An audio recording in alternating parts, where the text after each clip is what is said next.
Summon Sign is brought to you by you. If you want to learn how to support our show, go to patreon.com/laststandmedia.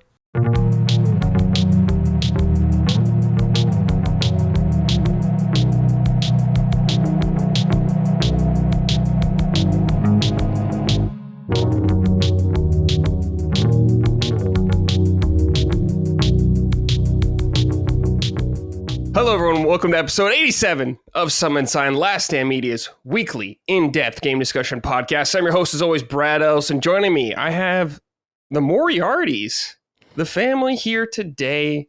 First, we're going to start off with my lovely punching up co-host, Micah. Micah, how are you today? Oh, I'm very well, Bradley. Thank you. We got a new fan today. Ooh. And I assembled it. It's for the gym. I assembled it. She's really ripping. I'm very excited about this. What kind of fan is it?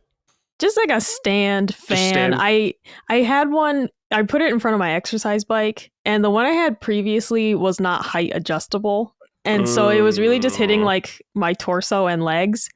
And it was just one of those things though, I was just like, I need the air to like hit me in the face, like slap me in the face with this air. Absolutely. And I put up with that fan for like 3 years. I finally said like, just spend $40 Just and spend get the $40. a different fan. And I regret already that I didn't do this sooner because I literally just like positioned it and I just sat on the bike just to test it. I'm like, this is fucking 10 times better. Yeah. I'm a fool for waiting so long to do this. Yeah, because you guys do cardio for like an hour, don't you? You do like I do like 30 to 45 minutes, usually 30 minutes for me, but like my Pure Bar classes are 45s. So yeah, Colin does like the hour on the elliptical. I max out at like 45 minutes. Okay, nice. Awesome. Yeah, I do like 30 minutes maximum. I hate cardio, but you got to do it, man. Yeah, it's boring, but you got it. It's vital. Yeah, literally. Yeah, it's super good. I love the elliptical too. That's my favorite form of cardio. It's good for your knees. I'm too short for it, unfortunately. So I have an exercise bike, which I'm also kind of too short for. I have like the handlebars as close to the seat as they can go, and I'm still like weirdly kind of hunched over. It is what it is. It was like one of the smallest exercise bikes I could find in the first place. Well, you are 4'5", so we've talked about this. That's true. It's a struggle. But you make it work. Well, dude, for anyone who didn't, Brad, when you had asked like, oh, anyone have recommendations on a walking pad? And I was like, why don't you just go ask the zoo what they do to exercise the giraffes? Dude, I was looking into that and it's like a lot of them are not built for tall people. I'm like, fuck, man. You got to go with like the name brand walking pad has some of the longer ones on the market. There's another one too. It's called like Deer Run, I think. Deer Run? I was also looking at these. I was doing the opposite though. I was looking for ones that were more compact to be easy to store. But like those brands seem to have longer ones for people with like a longer stride. But you're right that compact is where a lot of them are going. And like they're not very wide and they're not very long for people like you who are so tall. Yeah, when you're like 7'2" like me, it's tough out there. And I was considering like a elevating desk or one you could raise up, but it's like those are all built for shorties too, man. They are. Like, this fucking it's sucks. Really expensive to get ones that actually go like super high. Most of them it's like a slight raise. They're all bigots, man. They won't help me out. Also, just put it up on some milk crates. Don't be bougie. That's true. I could do that. You're right. The old classic. And of course, also joining us, Mr. Colin Moriarty, our Cobra Commander. Colin, how are you, dude? I'm well, thank you. Thanks for being here. We're recording on Sunday. I appreciate you accommodating that, Brad, so we can do this and do Sacred League. Sacred League, yes. Are you all ready to go? It's coming together nicely. Nice. I'm worried. Like I always worry when I pick stuff, Colin. I'm like, okay, I need to try to pick stuff that maybe all three of them could figure out. Right. And it's always just like, man, I don't it's know. Tough. I've come up with a bunch of questions myself. Just I haven't written any of them down, but just things that I would ask or whatever if I hosted. And maybe we'll get you into the player's chair at some point and I'll host. Ooh. Maybe we'll do that next time or whatever. Because I want to get other people involved, you know. Well, I want to get other people involved. Like I want you to play. Oh, okay. I want everyone to ultimately play. Gotcha. And you'll usually host, but I can host too when I'm not playing. Sure, we can have like a Bizarro episode. Right, exactly. Yeah. And how many stitches are on Mario's overalls? Oh man, James Solar. I'll tell you. I don't know, man. I don't know about that guy anymore. After those questions. No, he got me. Yeah, he got me the hot dog pillow. Oh yeah. All right. Well, that's fine. That's all good then. That's all good then. You love your hot dog pillow. So I'm happy to be here. It's good to be here. Can't wait to see all the different things Micah says about me and to me on this episode. It's usually a great time for me. Micah's really been abusing. I brought this up to her. No. She's been abusing the black woman. Oh, really? When I talk to her, and I say like you can do it once in a while, but like you're using it like 4 or 5 times a day at this point. It's like, all right, hey, Micah. Example, okay, like last night, all right, you dropped your weed pen down to the bottom of your chair, and you did it like 3 times within 2 hours. It's a big clattering noise, and then you're like, "Can you please get it for me?" And it's like, I mean, that's worthy. It is. Yeah, it is. All right, well, you just gotta stop doing stuff. I am doing a lot. I have a lot going on. Yeah, I haven't been yet. Not yet. Or Gene. It's like my entire life. Yeah, it's just like getting Do you do like the head move like that too? No, there's not a head swivel involved. That would be like an actual fight. But that's usually directed towards like another woman, you know. Oh, okay, gotcha. I got a mean eyebrow raise, that's for sure. But like the Rock? Yeah. Cool. You never really know what you're gonna get with Micah. You know? You certainly don't. That's true. You know, you can say anything or do anything, and sometimes it'll be fine, and sometimes it won't. She is definitely our biggest wild card for sure. Yeah. This company. Wild card, bitches. Definitely. Wild card, bitches. Yeah, you are the Charlie Day of our group for sure. Excellent. That's true. That's definitely true. And I feel like, Colin, who would you be? I don't know. From Sunny. Dennis? Dennis is my favorite, but I don't know that I want to be Dennis. I don't know if I want to be any of them. Yeah, but they are. Yeah, obviously. I mean, I feel like, here's the thing, Charlie, they're all pretty fucked up, but in terms of like being the least, I don't know, damaging to other people, Charlie's usually the one like getting the shit end of the stick. So I'm like, well, at least he's not a 100% terrible person.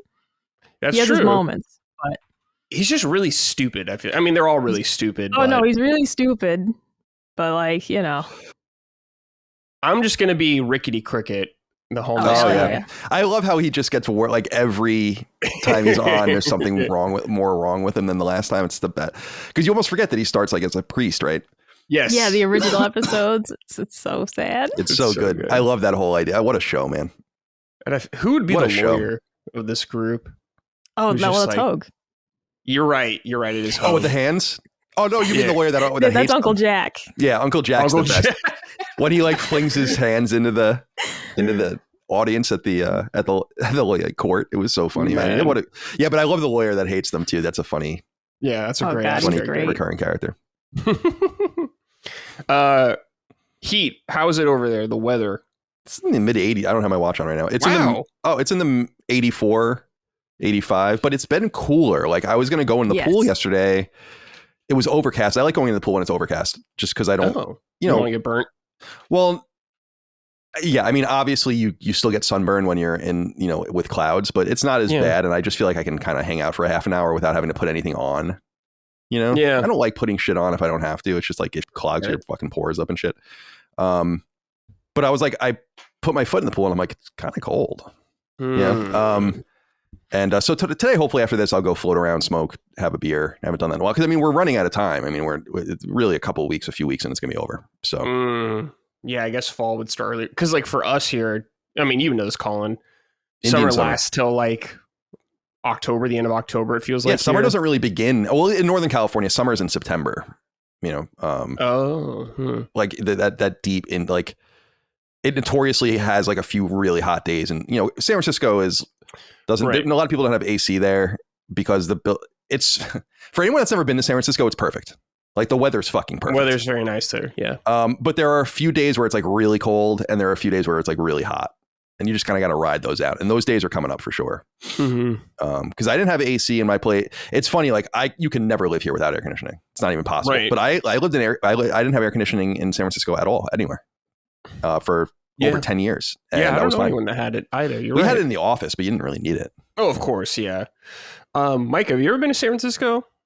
No. I went to California like once as a kid and we went to Anaheim and then to San Diego for that live show. Okay. That's it. That's the only time I've been. She's only been south of LA. Really interesting. Which is really interesting, yeah, because there's like that's like a little fraction of the state. Yeah, California's a huge ass fucking state. I don't know. It'd be weird going back to San Francisco now. Like, would you ever go back, Colin, to visit or anything like that? Yeah, I went back once in 2018 to interview people and do shit for fireside chats, and it was weird. I think when I think in the pool, like I just fucking space out and I just look at the sky and I look at trees and I just think about things. And one of the things I was thinking about is like next year, so March of 26 would be our 9th anniversary. March of 27 will be our 10th anniversary. And I was thinking that maybe we'll do like a little documentary. And I'll like go around San Francisco and go to all the different places. Like I want to go where like obviously I lived and stuff, but I technically did found the company in my ex-girlfriend's apartment. And it would be fun to just go to all of these different places and just be like, this is where I came up with the idea for the moon logo and like what I'm going to do and all the different shit, and kind of go around and do that stuff, and then go to LA because that's really where the company took off. Yeah. And go to my old apartment on 6th Street and do all that kind of stuff. And so, yeah, maybe we'll go back. I want to go back. You hear that San Francisco has been hollowed out and is like pretty shitty now. And that's too bad because it's a comic book sort of liberal place. Like we used to say no God, no children in San Francisco. You'll rarely ever see a child. No one go, there's no, it's just, and it's overblown, but it's fun. It is weird. It is a weird place. And yeah, it is. But in terms of like what it is, what it represents, the microclimate of the peninsula and the weather and even the people who I loved, like even though they were crazy, it's one of a kind. It really is a one of a kind place. It's the best place I've ever lived in terms of livability, weather, restaurants, culture, accessibility to other things. You hop across the bridge, you're in Oakland, you go 10 minutes south, you're in Silicon Valley. You get on a plane for an hour, you're in LA. You get a plane for an hour, you're in Vegas. You get a plane for an hour and a half, you're in Seattle. It's It's I do miss it sometimes. I don't want to live there because it's so it's comically expensive. Yeah, like who the fuck would really want to live there? But visiting, I think, will be nice and probably deeply nostalgic. As I think people know, I'm a fucking really nostalgic person, and I think it's gonna be very painful for me. But I want to feel it. Yeah, I thought I'd never leave. There came a time. I was an intern there twice. I lived there 2 summers, but when I moved there full time in 2007, I was like, I'm probably never going to leave if I can help it. Yeah. And then when you get 2010, 2011, 2012, you're like, wow, I really am never probably going to leave. But things change. Yeah. Shout out to San Francisco though. Yeah. Shout out. I never, like every time I go there, I just see some random guy's dick. Oh yeah. You're going to see all sorts of shit. I saw in Dolores Park, which is a place where people just go to drink and smoke pot, which is most of San Francisco. Beautiful outdoor space. I'll never forget. I mean, you see naked dudes all the time in the Castro and whatever. Yeah. But a dude walking around with he was naked, but he had aluminum foil over his dick so it wouldn't get sunburn. So it was just like over his, like caped over his penis. And I was like, crazy. Okay, that's probably not even the 25th weirdest thing I saw in San Francisco, but you have to have a high tolerance for that kind of stuff. Like if you're homophobic, you're not going to like San Francisco. If you don't like naked people, true, you're not going to like San Francisco. If you don't have a tolerance for some drug culture, you're not going to like San Francisco. But if you like, dude, in your 20s and your 30s, come on. Yeah, it's a lot of fun there in your 20s. What a place. Oh my goodness. I always wondered, like, how do people not get in trouble for like sexual assault charges, just like walking around their dick? I always wondered that too, because like one thing I remember, I don't know if it was at like Folsom Street or some fucking weird thing that they do in San Francisco, where I remember being kind of mystified because there was like naked dudes walking down the street, and then there's like a woman pushing like a baby carriage going, prevailing, like so facing them, and no one really gave a shit, no, on either side. And I was like, well, I'm an adult, like I don't really care. But that's what we were saying. It's like you can't have kids here. You shouldn't have children here. There's something deeply unholy about this place. But yeah. So not to wax too poetic about it, I guess. Everywhere I've lived has had something great about it, including LA. Of course, yeah. Boston's awesome. Long Island obviously is fucking awesome. I would move to Long Island in 2 seconds if dude, my dad's fucking property tax is like $20,000 a year. It's like, no, I'm good. That's crazy. We're all set. Thanks. For property tax? Damn, dude. It's like, no, I'm good. I'm all set. How long does it take to get from one end of Long Island to the other? 90 minutes probably. We're keeping in mind that the western 1/8, 1/9 of the island is New York City. That's like Queens and then Brooklyn. Okay. So if you just slice those off and you go from like the west, like so like from the border of Queens all the way to Montauk or Orient, that would take probably like 90 minutes. Huh. And I'm from like 60 minutes of that ride out. I'm from out east, what they call on Long Island out east. Out east? Yeah, which is Suffolk County. Nassau County is the county next to New York City, and that's where most people on Long Island live. Okay. Gotcha. And that's like the ironic. It's all expensive. I mean, it's fucking all expensive, but living near New York City is prime fucking real estate. And that's the really expensive part of it. You either like the Hamptons or like that place is like the really tough place to live. And it sucks because my mom grew up in Albertson, which is right in the shadow of New York City. And they lived there for many, many decades, my grandma and grandpa. And then we just ended up selling the house because we had to pay for my grandma's like long-term care. Yeah. And I look at that and I'm like, oh my God, dude, like we owned this like 5-bedroom house. I know. It's crazy. 10 minutes from New York City. And we sold it. Well, what are you going to do, man? Oh, well. Yeah. Oh, well. We'll do something on Long Island one day. As a company, maybe we'll do a live show there or something. Other than Northeastern, which is really where I want to play the most. And that's a place where it'd be fun to do a show at some point. We should do it in Micah's hometown. What do you think about that, Micah? I mean, it'd be pretty cool. There is a local music scene, so there are like a couple different places that could work. But Cripes, it would be a bitch to get to. Which is 2 hours from the airport. It wouldn't be an unlike Butler. Butler's closer to Pittsburgh though than where you are is to Boston. Yes.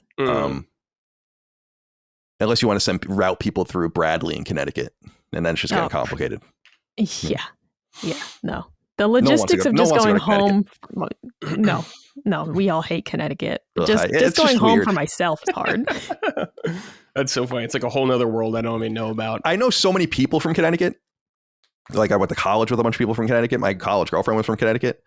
Nice people, but it is a strange place. Something because it's pincered between New York and New England. It's not really New England. It is New England, but it's not really New England.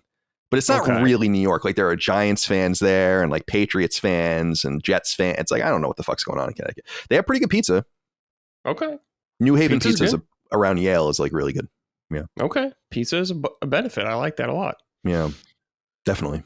We should just go to like some random ass state like Nebraska. We'll do it out in a cornfield or something. I wonder like how we would draw if we went to Omaha or something, like some random place like that, you know? Like one guy's listening and being like, yeah, go to Omaha. Do it. We could do the 311 reality tour as well when we're there. Yeah, we could. That's where they're from. Yeah. Like the Peterman reality tour. God, Mike and I have been talking about Seinfeld recently because we're both huge Seinfeld fans, and I just haven't actually sat and watched. I just know it so encyclopedically because I've watched it a fucking million times that I like don't even feel the need to watch it ever again. But I'm like, I really haven't watched it in a long time. You haven't watched it since we met. Oh, definitely. Because you were in your office phase. Like, I'm just saying it's been a solid 5 years because you were in your office phase when we met. You would just put that on. And then you stopped doing that. I think it's because it was serendipitous because you got to move on at some point. But it went to Peacock, remember, at some point, and Netflix lost it. And I'm like, I'm not subscribing to Peacock. And then later I did subscribe to Peacock because I wanted to watch Battlestar. And Twisted Metal, they got you twice. Oh yeah, we got to get back on Twisted Metal at some point too. It's supposed to be good. There was a literal Jaffe shout out in that one I saw, which is nice. I did see that, yeah. Because he's too lazy to go and be in it. You can't say that when you skipped the red carpet premiere for The Last of Us. You just can't say that anymore. Okay, let me just fix the metaphor. With you. I'm with you, but you just can't. You can't blame Jaffe for not wanting to do things when you're like, I don't want to do it either. No. Yeah. Let me fix the metaphor. No, because you're going to be like, because I had to travel. Nope. Didn't. You're not letting me talk because you know I'm going to be right when I say what I'm going to say. You're not going to be right. If Neil was like, you can be in The Last of Us, you still wouldn't. I wouldn't. No, I no, definitely you would. Fucking. Yes, I you would. Wouldn't. You absolutely would. If he was like, you could be like a clicker, or you could be like some fucking guy that gets shot down in a 2-second thing, I'd be like, yeah, I would. You wouldn't. I would, because I told you that when I had that offer to do something with Man in the High Castle and I didn't do it, it was a major regret of mine. Just because you have regrets doesn't mean you're going to fix them. People regret things all the time, and they don't change anything about their life. They just continue living in regret. You're just. I mean, look at your parents. They had 3 children, and then they're like, "How about one more?" You know, just because you regret something doesn't mean you stop doing it. I don't think my parents regretted me. I was an accident. Those are 2 different things. I'm saying they regretted the first 3 and then continued making the decision, but that went over your head because you're so determined right now. Well, because I'm right. I mean, if you just rewind all of the things I'm saying, it's that if the equivalent to Jaffe being offered a role in Twisted Metal would be being offered a role in The Last of Us, not going to The Last of Us' red carpet event. Why does he have to do it? So we just wasted 2.5 minutes on that when I was right the entire time, you know? Yeah, no, you're right. Jaffe should do things he doesn't want to do because he's what? Because he's desperate? No, because I feel bad that he doesn't get the credit that he deserves. Does he feel bad? I don't know. You're doing that white person thing where they feel like bad on behalf of other people, and the other people are like, "Oh, we don't give a shit." You know, it's just you're doing that thing that white people do. In that case, bring back Aunt Jemima. Yeah, because you know what I said when that happened was, "I don't give a shit." And Uncle Ben, Black Erasure. Yeah. They seemed cool. That's what I said at the time. This was all white people's doing. This was your people's doing, and I said, "I don't give a fuck." It's not white. It's not white people. No, it is. No. Oh yeah. White. What, women? Right. There you go. Well, sure, but you claim them. They're yours. Yeah. First of all, you dated a whole flock of them before you made the right choice. So don't act like you don't have some sort of, Caw. You used to think they were perfectly fine. That's all I knew. That's all you knew. That's all I knew. Wow. Now look at me. Paradise. You're doing just fine. Yeah, it's great. No. Mike is the most compatible person I've ever met in my life. No, it was during the live show. You said something was a Souls-like. I said marriage is a Souls-like. God, that puts it lightly. Moving on. Yeah, but I would like to see Jaffe show up in Twisted Metal. You know, he's in San Diego. It's not that far. Yeah, I don't know, man. I mean, he's got to do what he's got to do. I mean, I'm over it, but I was just saying that, you know, if I could be like a clicker, the thing with Man in the High Castle I've said before is that like I knew someone that was there, and there was a possibility that maybe I could be an extra, and I just never pursued it. But then I was like, it's probably serendipitous because they almost certainly would have made me a Nazi. And then there would be like this imagery of me literally wearing like an SS outfit or something, you know, and that would be just great. That would be just great. So, so probably for the best that didn't happen. Man, that would have been funny as fuck. Holy Either shit. that or they would have had to put tapes on my eyes and make me one of the Japanese guys, and I don't think that would have been appropriate. Okay, though, but did you guys hear about this watch ad that had an Asian person doing that? No, there was a watch ad that had an Asian person actually pulling at the corners of their eyes to make them more squinty. And the thing is that the ad also had people of other ethnicities just being normal, just standing around. And then they had the Asian guy doing that, and they're like, well, he's tired. And it's like, what the fuck you couldn't have had anyone, like, it just... Swatch. It boggles the mind I found that anyone would do this. Holy shit. It's just like, your intentions may have been good, but why the fuck did not one of you say, why don't you just have a Native American guy, covering his mouth slightly? Like, why don't you just have that as he like looks like he's whooping, like, what's wrong with you that you would be like, this is perfectly good? No one would ever look at this and say someone's wrong with it. Yeah, that is, it's a dicey move. Oh boy. Yeah, I'm looking It's a dicey move. Like, I get, like, I mean, you can do whatever the fuck you want, I guess, like that. And you are Asian, but it's like, I don't know. It's just one of those, you just have to say, like, what's the lowest common denominator going to say about this? And everyone's going to look at that and just say, like, why'd you do that? That's weird. Yeah, it's like the make FPS great again hat guy or whatever from Splitgate. It's just like, okay, I mean, you could do that, I guess, but it's like, People are gonna be upset for people. You just know you just know the effect. You're poking the bear, and it's like doesn't you can matter do what your want. intention is.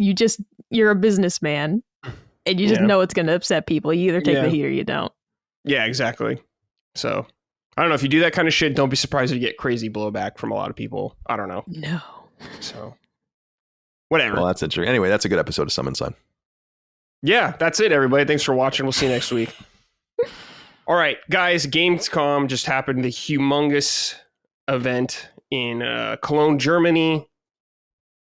Tons of shit there. Looks like a fucking nightmare to navigate. Colin, you've been there. How many times? Once? Twice. And I'm sure 2011 and 2000. It was 2011 and 2013, I want to say. Yeah. Dude, I couldn't even imagine that. It was probably like for you, especially because you had to like write stories and everything. Yeah, it was a nightmare. First of all, you're in Europe. Second of all, you have to do, it's fine. Europe's fine. I've only been to 3 countries in Europe. I'm only busting balls. I think the first time we flew to we went to England once, and that's when I went there, but I think we flew to Hamburg or something like that. And then I don't know what the fuck happened, but anyway, it's a crazy show. Absolutely wild amount of massive. First of all, the Colin Messe, which is where it takes place in Cologne, is huge.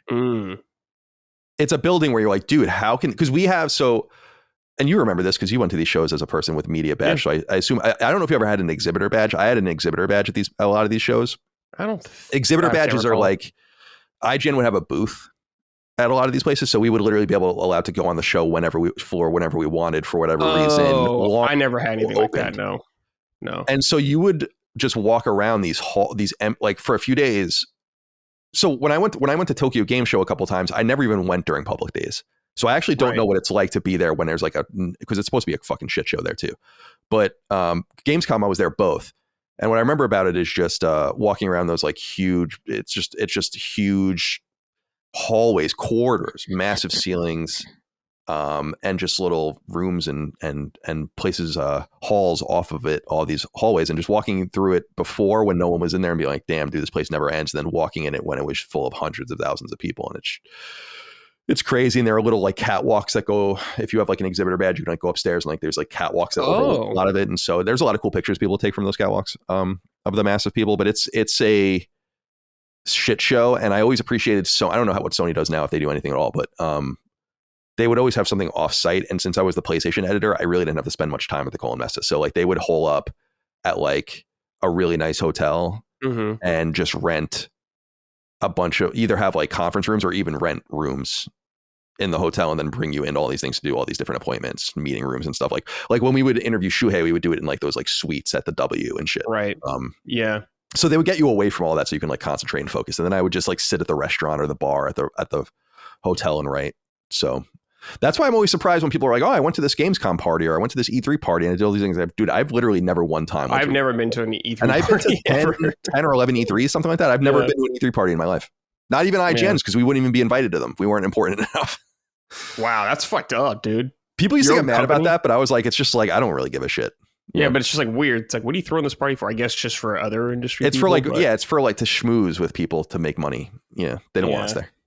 Yeah, that's true. But so Gamescom is cool and it's still an event. Yeah, still people massive. enjoy going. I don't know. Here's my thing about all these events is I don't know why people enjoy going to them.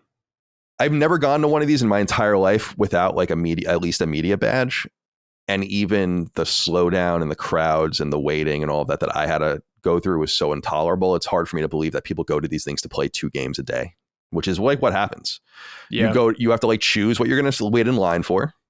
And then you're going to wait for hours to play for 20 minutes or be in a theater to see a B-roll film. Yeah.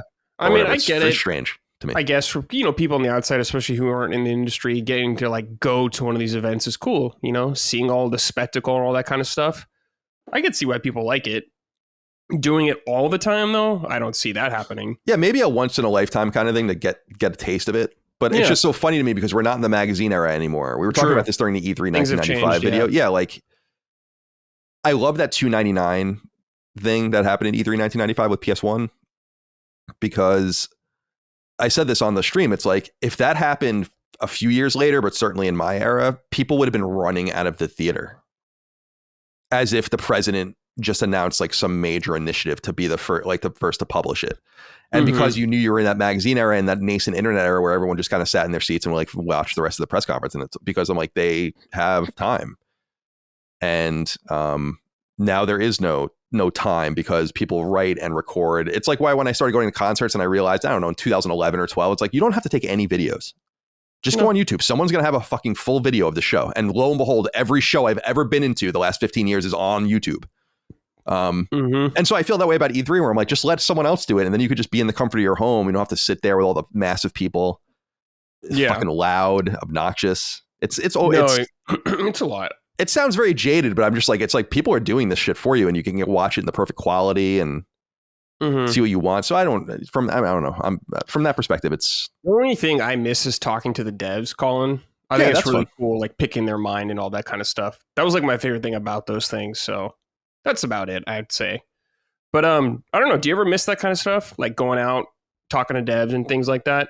Yeah, I mean, that's the part I miss every now and then. But that's the part I miss the most is, sometimes I miss reviewing games only because I find it to be the single easiest thing to do in games media, and that there's still somewhat of a struggle with it and that a lot of people don't do it well and stuff. I'm like, if I really just decided to do this, I actually think I could become fairly big and prominent doing just that, because I find it fairly straightforward and simple, as opposed to people that do the preview beat, which I find difficult, not because it's hard to find things to say, but because I've been burned by previews and preview events and things people say to you so many times that I don't like.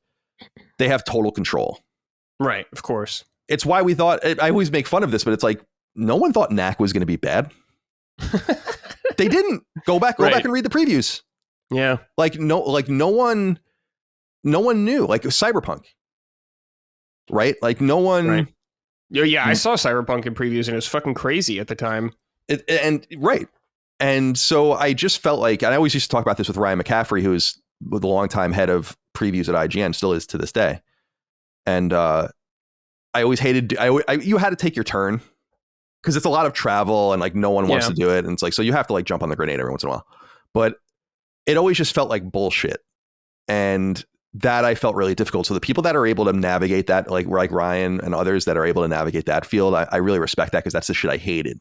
So for me, it was all like the front facing reviewing was good. And then interviewing and just talking to people is really easy. But even that, I've told this story many times, but like Sony, I would talk to Sony people a lot, but they're so media trained. They very rarely ever, that's what I used to complain about and why it's so fun to talk to Shuhei now. It was always fun to talk to Shuhei, but I told him on the show when I've had him on a couple of times, I'm like, it's just incredible the things you're saying.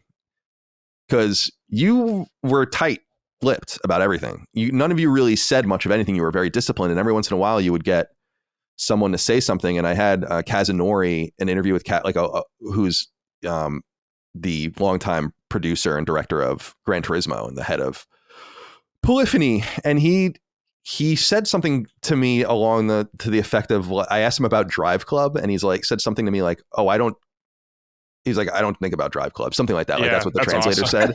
And I didn't publish it because I was like, this is so out of the ordinary for PlayStation to be so unbuttoned that I feel like they're going to come at me and be like, he's literally saying like he doesn't think about it. It's not supposed to be a mean thing. And I'm like, I'm not even going to put myself out there because they're so straight laced that they're going to have some way to defend it.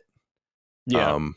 So even that, you're like dodging and weaving and bobbing. It's why people, when I had Neil on recently, people were like, why didn't you ask him about Intergalactic? Why didn't you press him more about this and that? And I'm like, I wasn't allowed. Yeah. I mean, getting access to people is not everything. You have to be able to. There are restrictions for sure. Right. To have leeway. Right. When I talk to Ken, it's like there are certain things that we just can't talk about because he's not able to.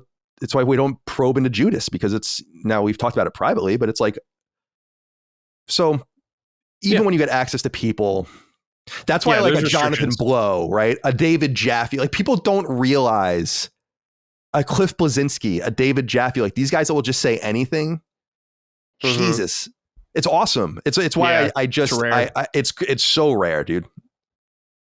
But they both share the same thing of like, they're kind of on the outside now, and it's hard to have it both ways. So I understand that. Yeah, of course. Next time we talk to Shuhei, ask him about Team Eco, what went down with all that kind of stuff. Yeah, that's actually a great idea. The Last Guardian specifically. Yeah, that's what I want to know about all that stuff. Yeah, I wonder if he says a lot more about a lot of things. It's so funny.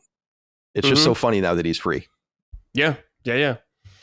Micah, I'm curious. Have you ever wanted to go to one of these like events, these gaming events, or have you been to any? Yeah, I mean, I went to PAX East. Cool. Like 8 years in a row. Wow, I didn't know that. Okay. Oh, yes. I liked it very much. I would primarily go, though, for like the shopping aspect of it, like finding cool figures. It's where I got a lot of my collectibles over the years, games and stuff. I would go and like try stuff out, but Colin knows I'm also very averse to waiting in lines. So it's like, I'm not going to wait 3 hours to play the Crash Bandicoot demo for 5 minutes. Sure. I did wait in that line because a lady let me through early. I don't know why. I truly don't know. I was just standing in line and she's like, oh, come over here. And she just let me come play it out of the line. I don't know. But I really hate waiting in lines for things. And so I would choose like one thing I'd be willing to wait for. Like one year was Assassin's Creed Black Flag, and they had this cool little setup where like you walk into like a fake little pirate ship and you watch a little movie or something. And like, but I'd say I'd be willing to wait for one thing. And then otherwise I was walking around the show floor looking for merch, looking for cool stuff, enjoying the atmosphere. I did used to want to go to Tokyo Game Show, and there's actually a travel agency in Japan that sets up trips specifically for that. So like they will give you like an itinerary and like set up your whole like trip around that. Obviously I'm way over that by this point and never want to go, but once upon a time I was like, yeah, I would do that. I'm kind of over it though. I told you Charles Martinet was here in Richmond at like a local event, and I was like, like, it's like I didn't even want to do that. Damn. So I'm way over it. Mario. Could have, the one that almost got me there was like 2 years ago. Christopher Sabat was there, and I was like, oh, that's really cool. And then I didn't want to do it. So, well, maybe one day. All right. I just want to know, was there anything for you guys game wise that stood out at Gamescom? Any announcements? Anything like that? Did you see anything, Micah? Really? Tales of Exilia and Lego Batman. Remaster. Yeah. I mean, those are the two I was most interested in. This wasn't a show with a lot of stuff for me. Sure. Yeah. Okay. What about you, Colin? They showed quite a few things that I'm interested in. And even interested to just talk about, like the Black Myth game, I think is fairly substantial. Yeah, that's a big deal. Mm-hmm. I imagine that's years away. But that first game, I don't want to say a lot, but there are Souls-like games that are coming out now that really aren't doing very well and that are kind of coming and going. Sure. Comparable to games that came before. And Black Myth was one of very much like Elden Ring, Bloodborne, Lies of P, other things where it's like, this is a very relevant Sekiro, like this is a very relevant game. And so it's a fairly substantial announcement, probably an underrated announcement, actually. I think the show is so weak overall for a lot of people, including me, that the showcase, the OLN showcase, that I think that was kind of a little lost. That was kind of a big deal. They showed Ghost of Yotei, and we're already sold on that, obviously, and Legends coming back is cool. Yeah. Resident Evil Requiem, I mean, I'm all over that. Great. Yeah. Can't wait to play that. What else here? I'm looking at a list. I talked about this a little bit with Jaffe actually on Sacred Plus, which was the He-Man game from Bitmap Bureau. I'm not a He-Man fan at all, actually, but He-Man is a really important and seminal product in getting the camp cartoons that we would later enjoy from TMNT to Power Rangers, or a live action show like that or whatever. Like, kind of set the predicate for a lot of that stuff, even G.I. Joe. So it was cool to see that. And also it just made me so hungry for something that looked like that from the G.I. Joe universe. So got to throw that in there. Micah and I were talking about the game Road Kings last night, actually. Because we were talking about Mud Runner and Snow Runner and those kinds of games. And these these very high quality simulators, like there are simulations that are popular, but not very good. And I would say, or not very high quality. Like I even think Power Wash Simulator, which I love, is not like an impressive game. They just hit a zeitgeist. Like it just works. It's just fun. and it's weird and it's subliminal and all those kinds of things, but it's not like the nicest game in the world. Like they actually make Saber is the studio behind those kinds of games. They make those games like really well. And so I'm always interested in these high budget simulators. I don't want to play them, but people really, really love them. So there's that. Silent Hill F looks awesome. Bubsy 4D, interesting. Looks better than I thought. Because Bubsy usually is awful. I mean, Bubsy 3D is one of the worst games of all time. Yeah. Made by Ben Studio, ironically. Vampire the Masquerade Bloodlines 2. I think this is just a big deal because it's been in development forever. Yeah. For what, 10 years or something like that? Yeah, I mean, I think it's gone through multiple studios, multiple publishers. It's incredible that it's actually coming out. And I was looking at it. Chris and I were actually sharing this where I'm like, I think I might like this game. And I don't really know anything about it. It's like a vampire BioShock. I don't want to say it's like BioShock. It's a sim like that. Like a anyway, like Prey or something like that. Yeah. And then Onimusha looks excellent. And that's it. So yeah, I mean, that's quite a bit I thought was announced there for me that was relevant. And of course, apart from Gamescom, we're recording this on the 24th. Like the next 2 weeks are nuts. Yes, it is very nuts. I don't even know what I'm going to do. Like, dude, there's just I got to make concessions. Metal Gear for now, because the performance is so bad on it. Yeah, because I'm pretty sure Metal Gear has a 2-day early pass, and I was going to got on it, and I think I might still do it because I think I wanted to use the time because we have Gears, which I just actually bought last night and downloaded it because it's ready to go. And Lost Soul Aside. Yeah, I'll be playing which that. I'm definitely going to play. And then Hell Is Us is coming out. Oh, you're going to play Hell Is Us? Okay. Oh, definitely. Okay, yeah, cool. Definitely. And so there's just, and I think there's more than that. I can't even think of all of them right now. But Story of Seasons Grand Bazaar. Right. There you go. Right. Are you going to play Hollow Knight? Oh, yeah. No, Hollow Knight. Yeah, I will. I'll definitely play Hollow Knight. Silksong? Now, I'm not like a mega Hollow Knight fan. I don't want to pretend like I am. I actually went and looked. I'm like, when did I play it? And I was in 2018 when it came to PS4. I beat it and got most of the trophies. That and like that secret ending stuff and like the boss gauntlet, that shit is impossible, dude. Yeah, it's a hard game. Like I don't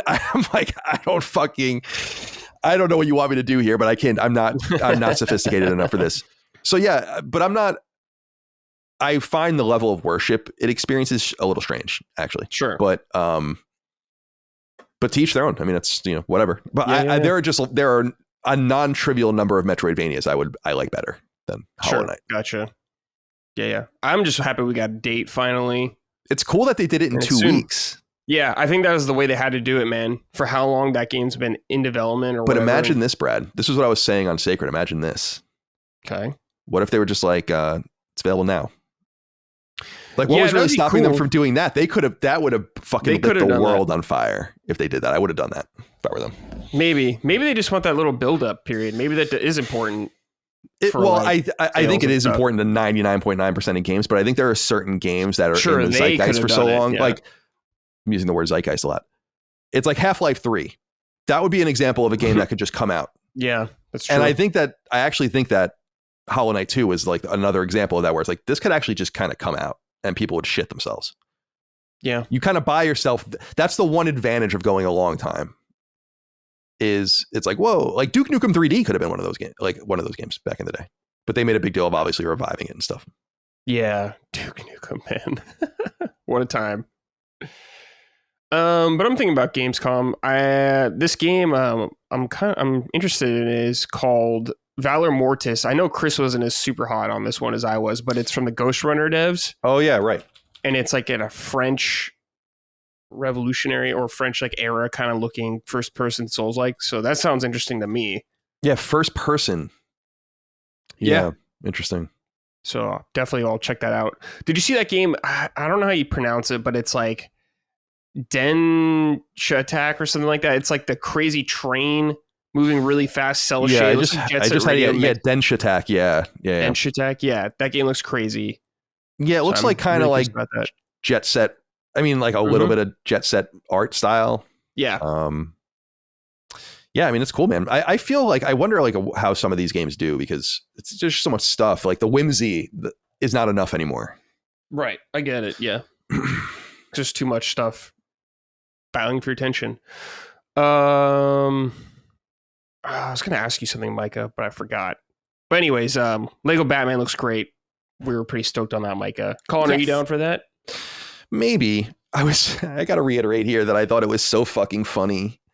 The rainbow suit that they revealed. I was just saying that was such a funny, probably intentional marketing beat to defang the anti-woke kind of people that go after all these different games, because they totally fell for the trap. Yeah. And acted like it was, and then it's like actually from the 50s Batman cartoon or comics rather. And I just thought that was like really, really funny, because I thought that was a clever little industry thing. Yeah, that is funny. But yeah, getting Telltale back in, or not Telltale, Traveler's Tales back into the driver's seat on another game like this is good. And they should be making a lot more of them than they are. Oh, Mike, I remembered. Call of Duty. What'd you think about Call of Duty? I know you were a big Call of Duty fan at a point, at least. Oh, yeah. I'm really lapsed on it these days. Like, I intended to buy it last year. And then when it actually came out, I was like, I'm just not in the mood for this. And it was the same actually with like Battlefield. And I was like, oh, maybe I'll try and get into this. I'm like, I don't want to do this. I don't know. I'm just not feeling it. I am, but just not for that, I guess. Like, I don't know. I just feel like Call of Duty's just kind of lost me a little bit. Sure. What I want is Gears 6, and I want online, and I know it's not coming into like probably for 10 more years, but like Gears is my favorite online experience. And that's like my favorite thing to play online. So I'm just kind of, I don't know. E-Day. I'm just kind of over it. You'll probably get that for E-Day. I'd love that. Will it come out sometime? No. 2 years. You know, Christ, if we're lucky, man. Like, geez Louise, it's horrible. It's like the Super Nazi. 2 years. 2 years. I mean, I don't even buy that. I don't even fucking buy that, you know? It just is, though. It's like, all I want to play is Gears Online. Yeah, you could go back and play Gears 5, but I did play it for a long time. I might get into Helldivers, though. Okay. Just to scratch the multiplayer itch. But yeah, Call of Duty is not really exciting me these days. I kind of also fell off with the whole Battle Pass thing. I was like, don't fucking do this. Don't do this. And then you have Warzone, and I just wanted I know, like, you got to innovate, I guess, but it's like, I just want fucking classic Call of Duty, all right? And the problem with going back to the really old ones is that people cheat a lot, because they're not monitored as closely. I remember a couple of years ago trying to go play Black Ops 2, and Christ, people were just fucking cheating like crazy. And nobody's doing anything about it because nobody's paying attention. So you can't even really just go back and play your old favorites reliably either. Yeah. Did they announce the Xbox ROG Ally price or anything like that officially? Yeah, I think they did. Did they officially? Yeah. Okay. Let me look it up. So that's going to be interesting whenever that comes out. Oh, yeah, this website doesn't have it. I think it's $900 for the X and $600 or something for the S. I'm trying to... Yeah, I see. Yeah, that's what Wario64 posted. Okay. The Ally X is $899.99. The Ally is $549. $549. Okay. Steam Deck. It's a handheld PC. I mean, yeah, it is. It's not an Xbox. As long as you're okay with that, I think that's cool. It's trying to lean obviously into their Play Anywhere structure, but that's really only going to be supported by them. No one's going to sell you a game and then let you have it on access to it on two different distinct platforms like that, other than the first parties. So it's cool for that, and for Game Pass, of course, and all that kind of shit. Yeah, but, for sure. I think Cog will get one, so I'm curious to hear what he thinks about it when he gets it. I mean, if I was an Xbox person, I would get it just because I'd be curious about it. But I don't think it's what they really want. Sure. It's a ROG Ally with an Xbox button on it, and that's cool. But I'm much more curious about the native handhelds, and that's what PlayStation's working on. And I probably would assume Xbox is either working on their own or that this will gauge whether that's worth it for them. Sure. Because obviously the handheld SKU of the next console is probably going to be the more expensive version of the console. So, so we'll see. So yeah, they did announce dates, and seems like some people are excited about it. I don't think that's going to light the world on fire. Yeah. By any stretch of the imagination. Micah, as a G Cloud enjoyer, what do you think about this? I mean, it looks really nice, but I'm not trying to drop that kind of cash on it. Yeah. Like I traded in my second Series X to fund the G Cloud purchase because I was like, I just want to be economical about this. There's no fucking way I'm dropping $900 on this. Right. There's no fucking way. That's nuts. That's fucking nuts. I'm not doing that. Yeah, I'll be content with the library I have over on Switch then. I still have the Xbox and the G Cloud, it's fine. But there are limitations to that. There are things I wouldn't play on it, essentially, because there is the slight delay at times. So at first I was like, yeah, I'll wait and see how much this thing costs. And it's way too fucking much for me. It was funny because I was thinking about it as a possible component of your Christmas present this year, and then hell yeah. I was like, well, if you want it, I can do that. But I was actually thinking the exact opposite, that it seems like a device that really is kind of wasted on you because it doesn't play Xbox games. Like you have to play like the PC versions of the games you don't use Game Pass, so it's also like so I don't have Game Pass now. So I was really thinking about it where I'm like, I'm actually not sure. This is a cool thing. Maybe if that's what you want, it certainly can happen. But I'm like, I don't know that that's actually really a wise present because it doesn't seem like it actually caters to the way you play. It's not a wise present because Microsoft is going to start putting all their games on PlayStation anyways, and then I'll just get their handheld that'll be better. So really it'll all just come out in the wash, and I'll just have to God, I can't wait to see it. I'm sure they're passing it around behind the scenes. They probably have a bunch of different form factors and they're working on it, and it'd be so exciting. I mean, I talked to someone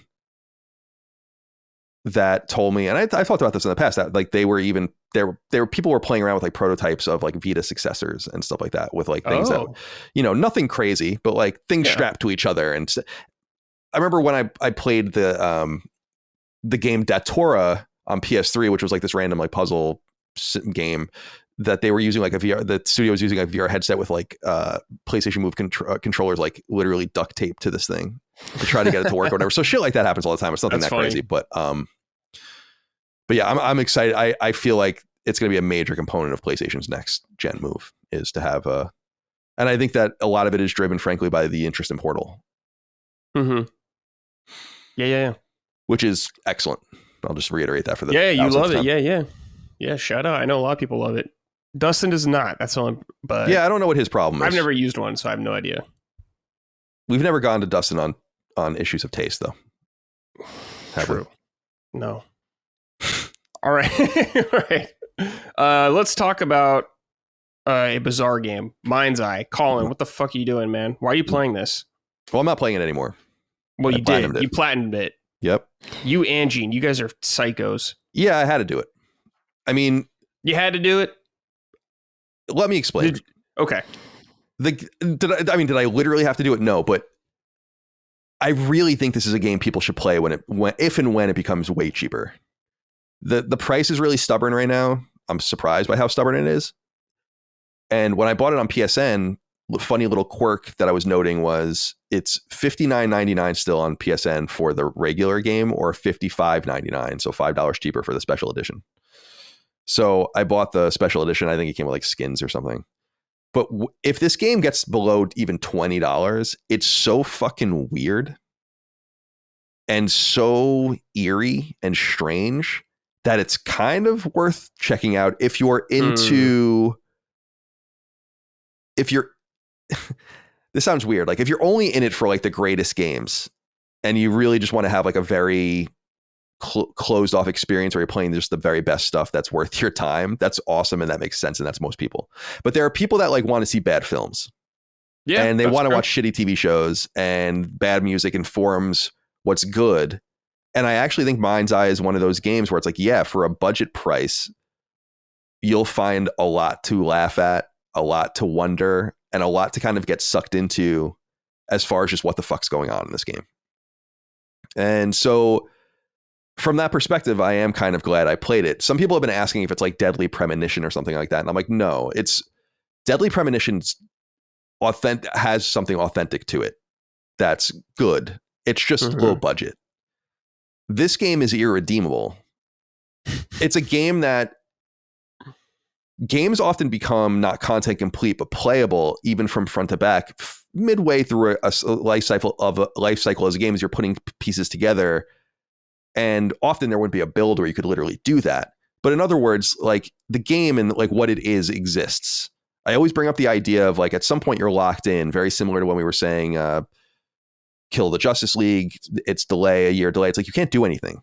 Like you can you can make it run better and like fix around the edges and fix systems, but the game is what it is. And I'm fascinated by this idea that, Leslie Benzies, who's the director of the game, had said that they kind of want to relaunch it at some point. It's like the game is what it is. You would have to, it's a game that needs 2 to 3 more years. Yeah. And literally 2 to 3 more years. And you have to figure out a lot of things in that time. And you could make it into a 6, maybe. But so I'm fascinated from that point of view. I just want to reiterate what I've said a lot about this game, which is that it should reapply the idea that like good producers are really vital to the process and they should understand what they are. Leslie Benzies has no business directing anything if this is the product. And he should have stayed in his lane because it's muddied, from my perspective, his reputation. And I've said it a million times, but like Gene Wright, it was powerful because Gene's like, this kind of calls into question everything it did. And I'm like, it really doesn't. It's just a shame that we even have to have that conversation. He was a great producer. Mm-hmm. He produced Grand Theft Auto. It's a pretty big fucking deal to be the EP of that game. Yeah. And of that series, of 3, of Vice City, of San Andreas, of 4, of 5, of Online, of Red Dead. It's a substantial skill set to do that successfully, but it doesn't necessarily segue into the other side, the creative side. And you see that here. He was way in over his head. And from my perspective, it seems like they're kind of in over their head on the entire Everywhere project to begin with, because like what's really important for people to remember is that this is supposed to be something that takes place within the Everywhere structure. Everywhere is this game that Leslie Benzies has been working on for almost 10 years now, which is like this MMO meets UGC thing. Do you guys know anything about this thing at all? No. So like when Leslie Benzies was, after Grand Theft Auto 5 came out and there was like some acrimony at Rockstar and he left and he did his own thing. Rockstar North is British. The studio that makes this game is in Scotland. And they've been working on it since 2017, Everywhere, which is like this idea of again, like melding an MMO and a creation engine into this thing that's like forever alive. And MindsEye is supposed to be like a thing that you can play within Everywhere. And there are little hints about it in the game because there's actually a user generated content element to MindsEye. Oh. And you experience some of these like little stages, vignettes that the team themselves had made. The idea, I think, is that all of the assets in the game are supposed to be available to you to like make and do your own thing. Oh, really? I didn't mess around with it at all. It's like that it doesn't deserve any of that attention, right? And it's not a bad idea. UGC was a really important thing to PlayStation, for instance, at one point. Look at Little Big Planet and Infamous 2 and other things like that. So it's not like a horrible idea in and of itself, but this thing has kind of been spooling up for a long time. And I think they jumped engines at one point too, because I think it was on Amazon Lumberyard, and then that very little of that used Lumberyard ever really mattered. And then they moved to Unreal Engine 5. Obviously, Unreal's bad at this point for a lot of different games. It needs to be refined. I think a lot of we were talking about Metal Gear earlier. So, I mean, there is a lot to say about it. Like, it's about this character, Jacob Diaz, and he's like a military guy who was implanted years ago with this thing called the MindsEye, which is like a little chip behind his ear. And it's kind of like fucked his life up and like robbed him of his memories and stuff. It's a cool idea and a Black Mirror-esque or Twilight Zone-esque kind of thing. But immediately the game becomes funny. And one of the things we were laughing about, Micah and I were saying, and we were laughing on the stream, but when I really realized, so I played it on the stream for a couple hours and then I'm like, I don't really know what's going on actually. Cause when you're streaming, I don't know if you experience this when you play. I'm like, I don't really know what the fuck's going on. Your gaming abilities drop by like 50%. That's exactly what I was going to say. It was 50% because even with Astrobot, I was like, I'm not great at Astrobot, but I wouldn't have died this many times getting those. If I was like playing by myself, there's just no way that would have. You retain way less too when you're streaming and stuff like that. Right, exactly. You want to be entertaining and you're reading the chat and you're talking to people and you're pausing and all those kinds of things. So I was like, I didn't really know what was going on in the game, so I restarted it.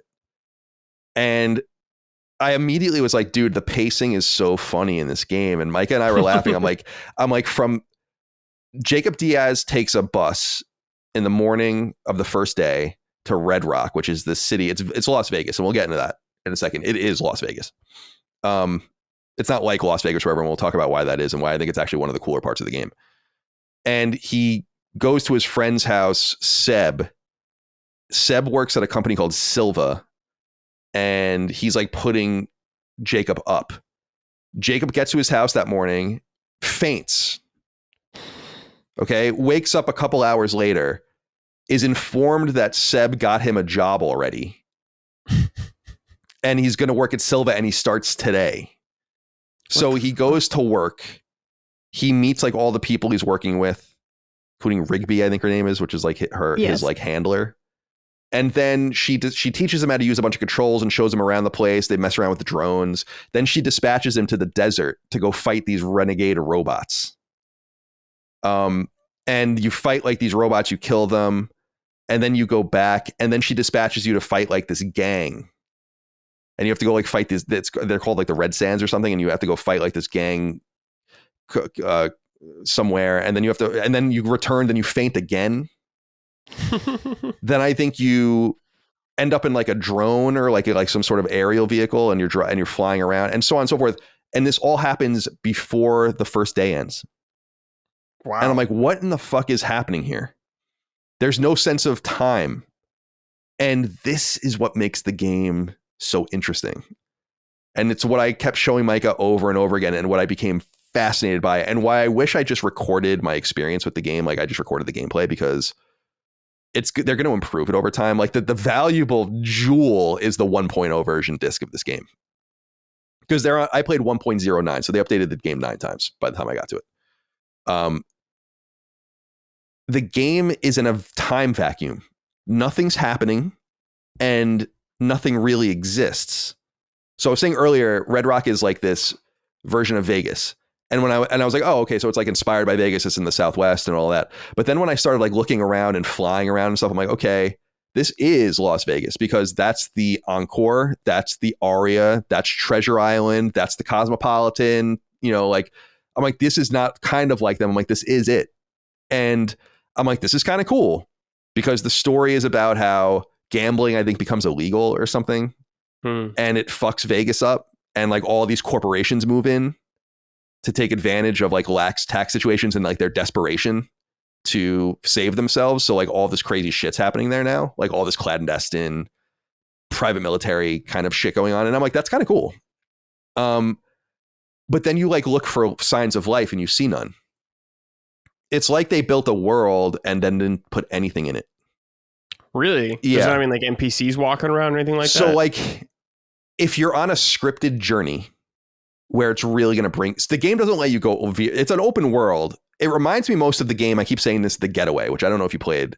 The Getaway was awesome. So it's not on a quality level, but that was a PS2 game by London Studio. And it was kind of like Grand Theft Auto. It was really like a Guy Ritchie film, like a turn of the century British mobster kind of thing. And it was ostensibly in an open world, but it kind of brought you where you needed to go. And famously, they would use like the blinker on your car to show you like where you needed to go next. So like if you veered off, it would just fail you. And this game is really similar. So if you're like walking through a promenade and having like dialogue with a character, then there's going to be like people walking by you and shit like that. But if it's like, all right, now it's time for you to fly in your little helicopter to a location 3 miles away, and so you can really kind of veer and zig and zag, you look down and you're like, dude, there's no one anywhere. There's no one on the street. There are no cars driving. There are no cars parked. And I became fascinated by this. And I was Googling around a little bit. It's like, no one's talking about this, which is so strange to me. Maybe because a lot of people haven't played the game, but there's a real liminal eeriness to this game. As if it's a video game, it doesn't exist, but as if the events in the game aren't really happening, and that like the place doesn't really exist, and that no one really lives in it. and it's fucking creepy. It's like being on an empty movie set. And there's something fascinating about it to me. So like there was a part where you're like going, they're like suburban areas, and I would like swoop in and like look, there are people's pools and like balconies and decks, and like no one's anywhere. You go and there are no cars in the driveways. There are no cars parked on the street. There are no one walking on the street. Nobody walks in Red Rock.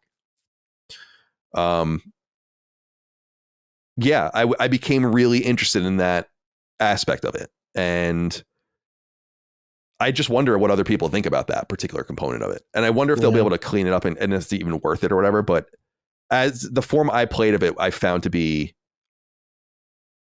unsettling. And I kind of dug that. Because I was like, this is a dream. It's not supposed to be. But it feels like one. And the story's fucking stupid. I mean, it's about like a corrupt mayor and like a shitty company and robots that people are trying to steal and this like rogue military guy. And then it becomes like a sci-fi thing about aliens. It's crazy. It goes so, I just have to say, like, one thing I mentioned, because Colin was like, this game had, multiple writers. And I was like, what it feels like is that each of them had a distinct idea of what they wanted the game to be. And instead of trimming the fat and keeping the good ideas, they just incorporated all of them. It truly goes in so many different directions that do not feel connected in any way. And I was like, what is happening right now? And I was watching it, but I said, like, how did we get here? Why is this happening? And like, what the, I watched like a good majority of the cutscenes with you. Yeah. And there was one part where I really was, it's like, I have no idea why this is happening. And I've been along for the ride, and I don't understand it. It was just so disjointed and strange. I mean, it sounds like dog shit to play, but Colin, I think you bring up a good point. Is perspective kind of in playing a lot of these games that are actually really bad, really, really bad games. I think a lot of people don't know what a bad game is nowadays.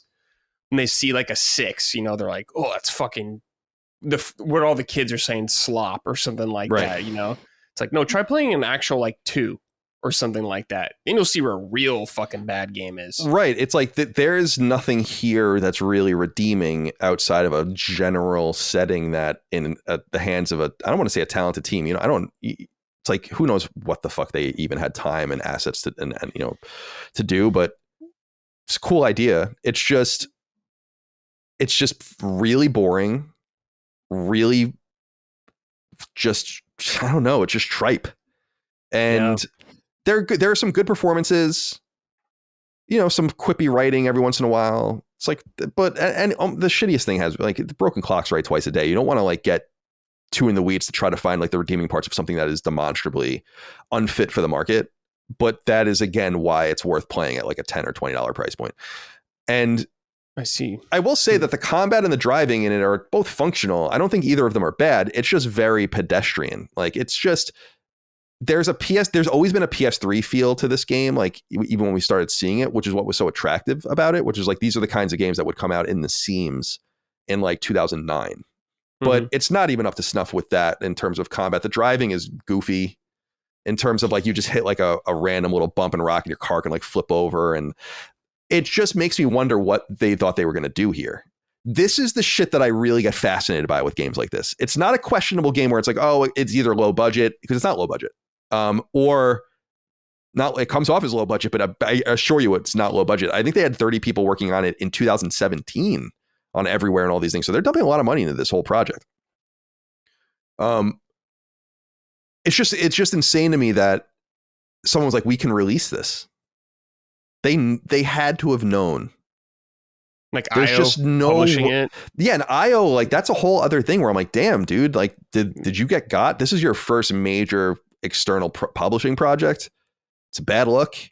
Yeah, real bad. Maybe you got suckered in. It's your fault if you did. I mean, but it's just, I just don't know how a game like this passes QA and all of the rest and gets through. And you could sell it, and you did, and it's functional enough. It did crash a couple times, but good games also crash. So I don't necessarily want to hold just that against it. But it's like, damn, dude, there are like serious scripting issues here. Like there's screen tearing and fucking things that you don't even really see very much anymore. Because now things are a little more fundamentally done and a little more sound, texture popping like crazy. Every cut in a cut scene, there's something wrong in the next shot. It's really weird. I was laughing because someone is wearing a fabric in the game that's moiraying, which is like the blur that you get when their lines are too close on camera. And I'm like, dude, it's a fake game. This isn't even a shot that you looked at later and you didn't see it in the dailies and you're like, oh shit. It's like, this is the way it looks in your game. Yeah. It's a video game. You can change it. That was like, so little things like that made me where I was like, damn, dude, this thing is fucking beat. I'll tell you right now, like, but fascinating. Yeah. Fascinating. Yeah. How it released, what they were thinking, what they were thought they were going to get away with, what this portends for the future for them. What it means for everywhere as a project. So that's MindsEye. Fucking bizarre. How long did it take you? That's a good question. I don't know. Maybe like 10 hours. There are no collectibles. Really? Okay. Which is fine. I don't give a shit about that. Yeah. But like, there's really no way for you. I had to go back and like clean up a couple trophies, which was like a kind of a trivial thing because I missed a weapon. You have to get all the weapons in the game. I missed a weapon. And then there's this part where you have to do something without getting damaged, which was trivial again, but I just didn't do it at the time. So don't think I wasted too much time platinuming this thing. I didn't. But it is the worst game I've platinumed since Leisure Suit Larry box office bust. And that game was fucking brutal. And I'll tell you what, probably better than this game. Damn. So. Get on, MindsEye. All right, let's move on to a good game actually now. Yes. Micah. Is this seat taken? You and me talked about this briefly on Punching Up, and you were enjoying it quite a bit. Yes. And now you've played more. Talk to me. Yeah, so I did beat the game. This was something that I was so addicted to. This really took me by surprise. And the little story that is happening in the game is so sweet. I'm shocked. I got like misty-eyed at the end of the game because I was like, oh my God, they actually really told a cute little story here. And I didn't want to say goodbye to my little friends in the game. The game is, all these little shapes basically. And they're so cute. First of all, they're so cute. This is a puzzle game. Normally I would run from that immediately, but this is such a calm approach to puzzling. There's no time limits. There's no penalties for making a mistake. Like you just correct it and move on. So if you put someone in the wrong space, you don't get docked 10 points. You just fix it, because the scoring system is everyone happy in their seat? They give you a thumbs up if they're happy. They don't give you one if they're not. And if you want to get 100%, you just got to make everyone happy in each scenario. And so the game has you arranging all the little friends. Maybe they're on a bus, maybe they're at like a soccer game, a diner, a movie theater, etc. Like there's so many cool scenarios in here of just real life things we do. And each little shape has their requirements of what would make them perfectly happy in their seat. So some of them are cold and they don't want to sit next to the AC. Some of them are hot and they want to be next to the AC. Some hate strong odors, so you got to keep them away from the guy who's wearing cologne or the guy who didn't shower. Some people are eating smelly food, and so you got to keep the people who hate strong odors away from them. People who play loud music on their phones, and you got to put them in a place where they won't be a disturbance to others. Or the person who looks at their phone at the movie theater, but also insists that they want to sit in the center of the room. They're really inventive, really well done puzzles. But again, it's just low stakes. I didn't feel stressed out playing it. I didn't feel rushed. You really can just sit and stare at the screen and there's no penalty. There's no time limit.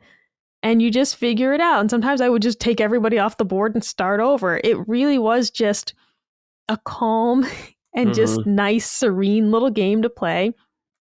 It's fairly short. You could probably have this game done in like 5 to 6 hours, which was perfect. I do want a ton more levels. I immediately said, I want much more of this. I want either a complete sequel or a DLC, whatever.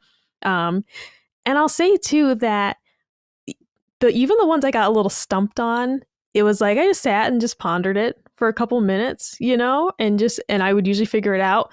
Only once in the whole stretch was I completely stumped.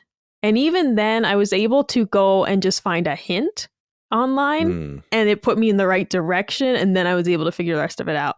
So do not despair if you're also not much of a puzzler. There are great guides. And you don't even have to use them like in a super cheap way. A lot of people will post like just a picture of the solution and you can kind of just get like a hint from that even like, oh, I should have this AC turned on and this one shut off, for example. Like as you're trying to figure out the layout of the space and like you just can't figure out, there's just one thing stuck in your craw. They're really great guides already, and that will give you a nudge in the right direction without like spoiling the whole solution. But the game is just a delight to play, and I'm just surprised how much I loved it. When I saw it at the Nintendo Indie Direct, I was like, oh, that looks cute. But I was kind of torn on it. And I said, you know what? Yeah, I'm gonna get it and I'm gonna try it out. And I got so addicted. I got so addicted to it. It's also great because it gives you that kind of sense of like ticking off boxes. Some of the shape friends will only have like one thing, that they want, and some of them have like three. And so it's very satisfying to kind of place and rearrange them until everybody is happy and everyone is in their favorite little spot. It's a healthy level of challenge. Like I said, I would have moments where I would ponder and just be like, where do I go from here? But I only got truly stuck once. And so I'll say like it was a nice challenge, but I really never felt overwhelmed or like stressed out about it. It was just, let's look at this and see. Yeah. So it's hard to talk about it more without spoiling things. Sure. But I will just say there's a great variety of scenarios, an interesting variety of things that the people want from you, to have like their perfect seat. And you will say like, damn, like, how do I do this? Like one cool example I can mention, when it comes to like these sporting events, you have to be conscious of keeping the home fans away from the visiting fans. You also have to be conscious of like, oh, that guy has sensitive ears and he doesn't want to sit next to people who are cheering too loud. And the interesting thing though is that if you put a certain number of fans together, they start cheering louder. And then that's a component of the puzzle and now you have to distance them even further, but you have to have them kind of clumped together because you got to keep the home fans and the visiting fans away. And it really does, like, there's layers to it. There's so many layers. And at first it'll look incredibly simple because at first I said, is this game going to be boring? Because like you're just kind of arranging them.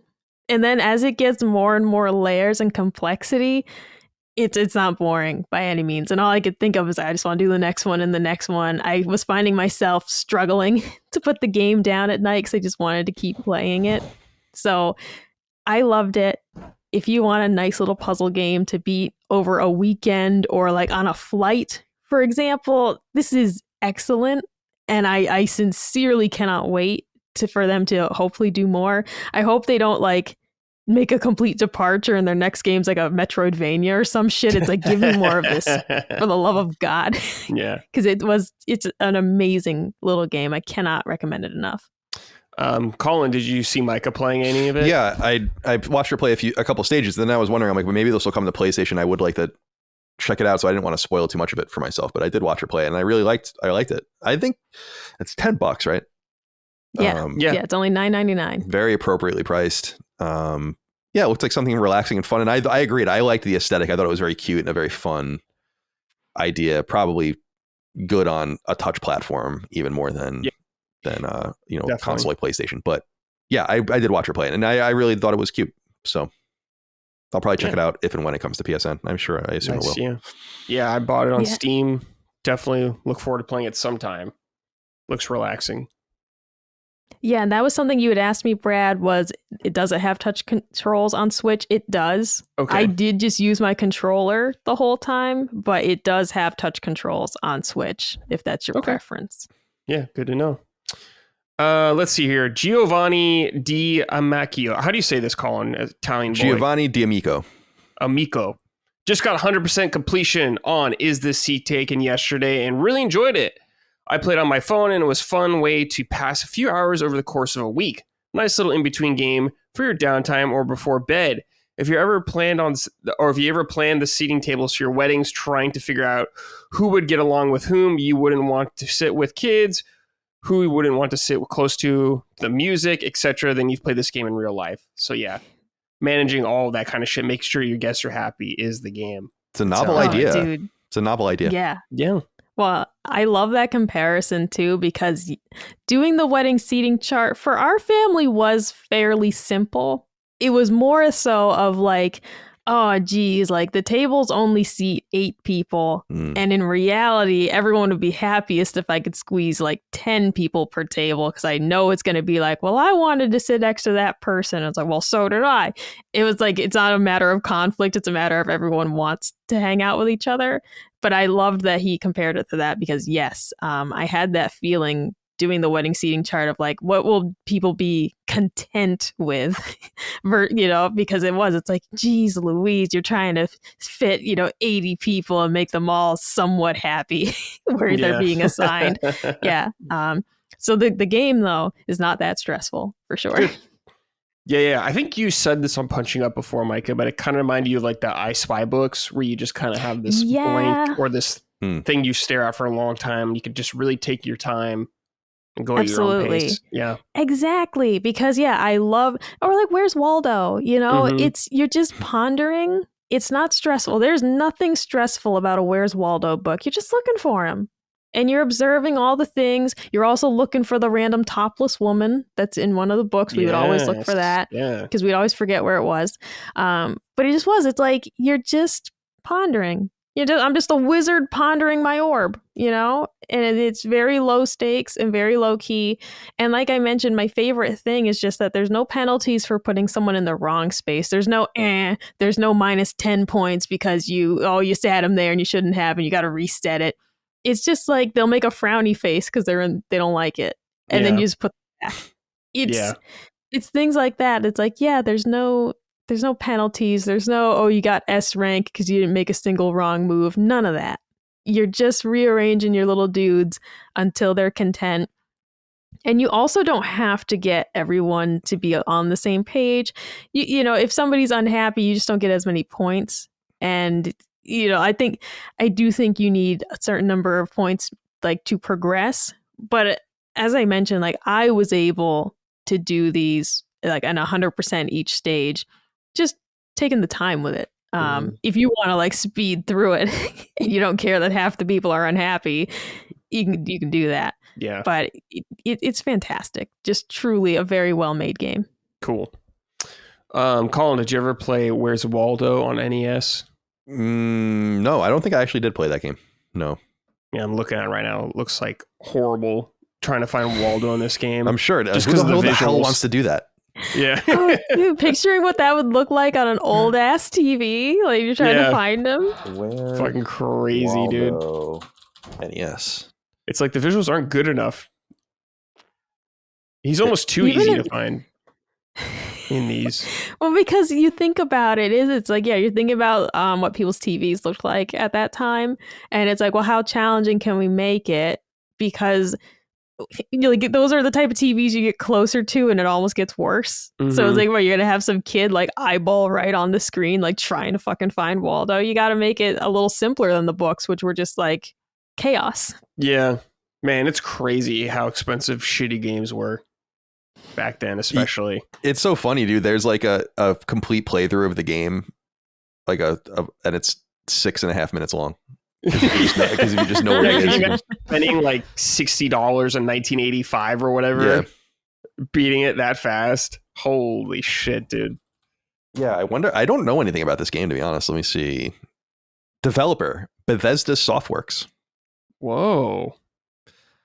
Came out in 1991, July 1991. It has, really bad reviews. Game Informer gave it a 1. Wow. Yeah, funny. Oh, dude, Brad, there's Where's Waldo for DS. We should get that. Oh shit, are you serious? I did not know that. Yeah, Where's Waldo: The Fantastic Journey. It was on DS and Wii. Wow. Holy moly. Okay, that could I'm probably not going to work. lie, I might pick that up. It's Dude, only $25. Let me know, man. Where's Waldo DS? That's fucking crazy. Bad reviews. If you like Waldo, stick to the books. This is a 1-star review. Damn. It only has 12 levels and takes 1 weekend to complete the entire game. They didn't improve. They did not improve. This is from 2009. That is and crazy. they still made a shitty game. Yeah, if you're doing a Waldo game, you need to have like 50 maps in there or something at least. Yeah, it's too. Seriously. You can get a sealed copy of it for $225, so you know that no one gives a shit about it. Oh my god. Do they still make Waldo books? I don't know. Oh my god, the DS one was made by Ubisoft. No way, really? That's what's listed on the Amazon page.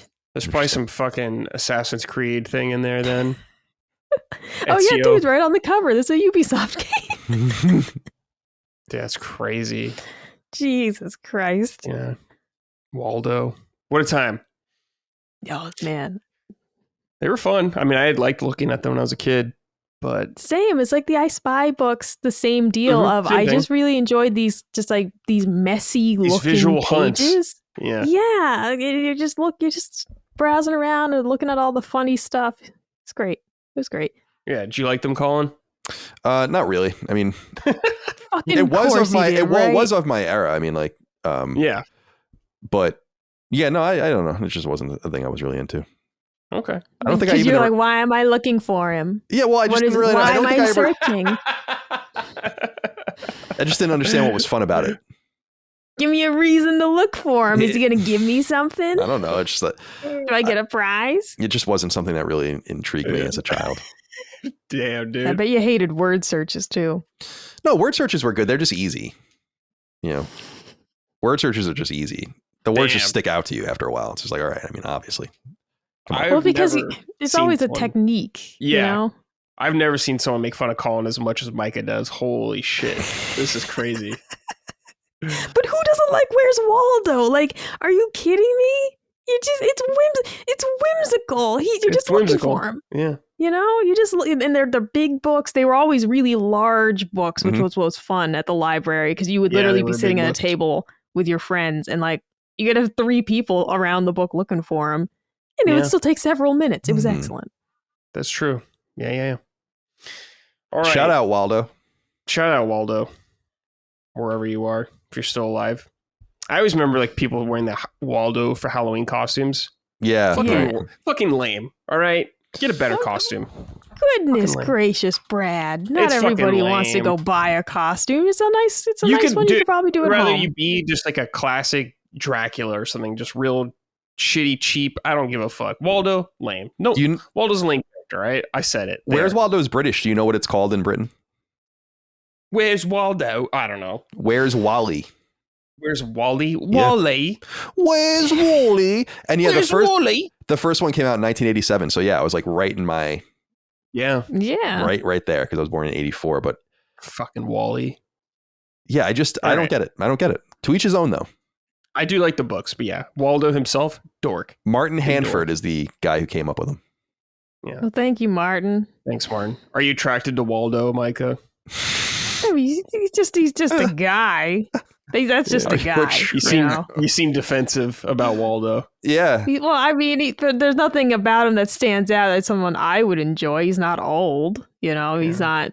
There's not something wrong with him, you know. Like, what makes you think that I would want Waldo? You know. I don't know. You're into weird shit. He's not weird. He's just a guy in a sweater. He's weird. He's definitely weird. Waldo, is he? Abandoned his family, sold everything to travel the world. Dude, I mean that I had told Colin because that was a news story a couple months ago. A dude who faked his death kayaking and then he moved to like I don't know some European country to be with his online girlfriend that he found. And then his family found out he was alive. That is crazy. Love that. To my knowledge, he has not yet come home. I love that. I mean, because obviously he would be arrested if he did. I don't think he ever came back. Yeah, that is insane. No one is there a reason why they're looking for Where's Waldo? Like, let me look. Where? You knew what's it, the Micah. preamble? You What's knew the it. preamble in the book so I'd have a reason to do this? Yeah, like, all right, so where's Wally is the first book. In the book, Wally travels to everyday places where he sends postcards to the reader, and the reader must locate Wally in the postcard. So yeah, like there's no... He does not travel to everyday places. Have you seen the places this beach, guy... You know? He goes to like fucking ancient Egypt or some shit like that. It's like, come on, man. Yeah, but tourists love the pyramids. Tourists love that shit. Yeah, but it's like, he like time travels. Is he a warlock or something? I don't know. I don't understand. I'm disturbed. Why are we looking for it? Like, did he do something? Sex trafficking, sex crimes? Yeah. It's like he's on the list, dude. It's just a scavenger hunt. You know, you're just looking for him. But then again, I feel like he constantly is moving for a reason. Like he keeps going because he doesn't want to. He's a traveler. He likes to travel. A vagrant. He's trying to get to a place where they won't send him back to the authorities.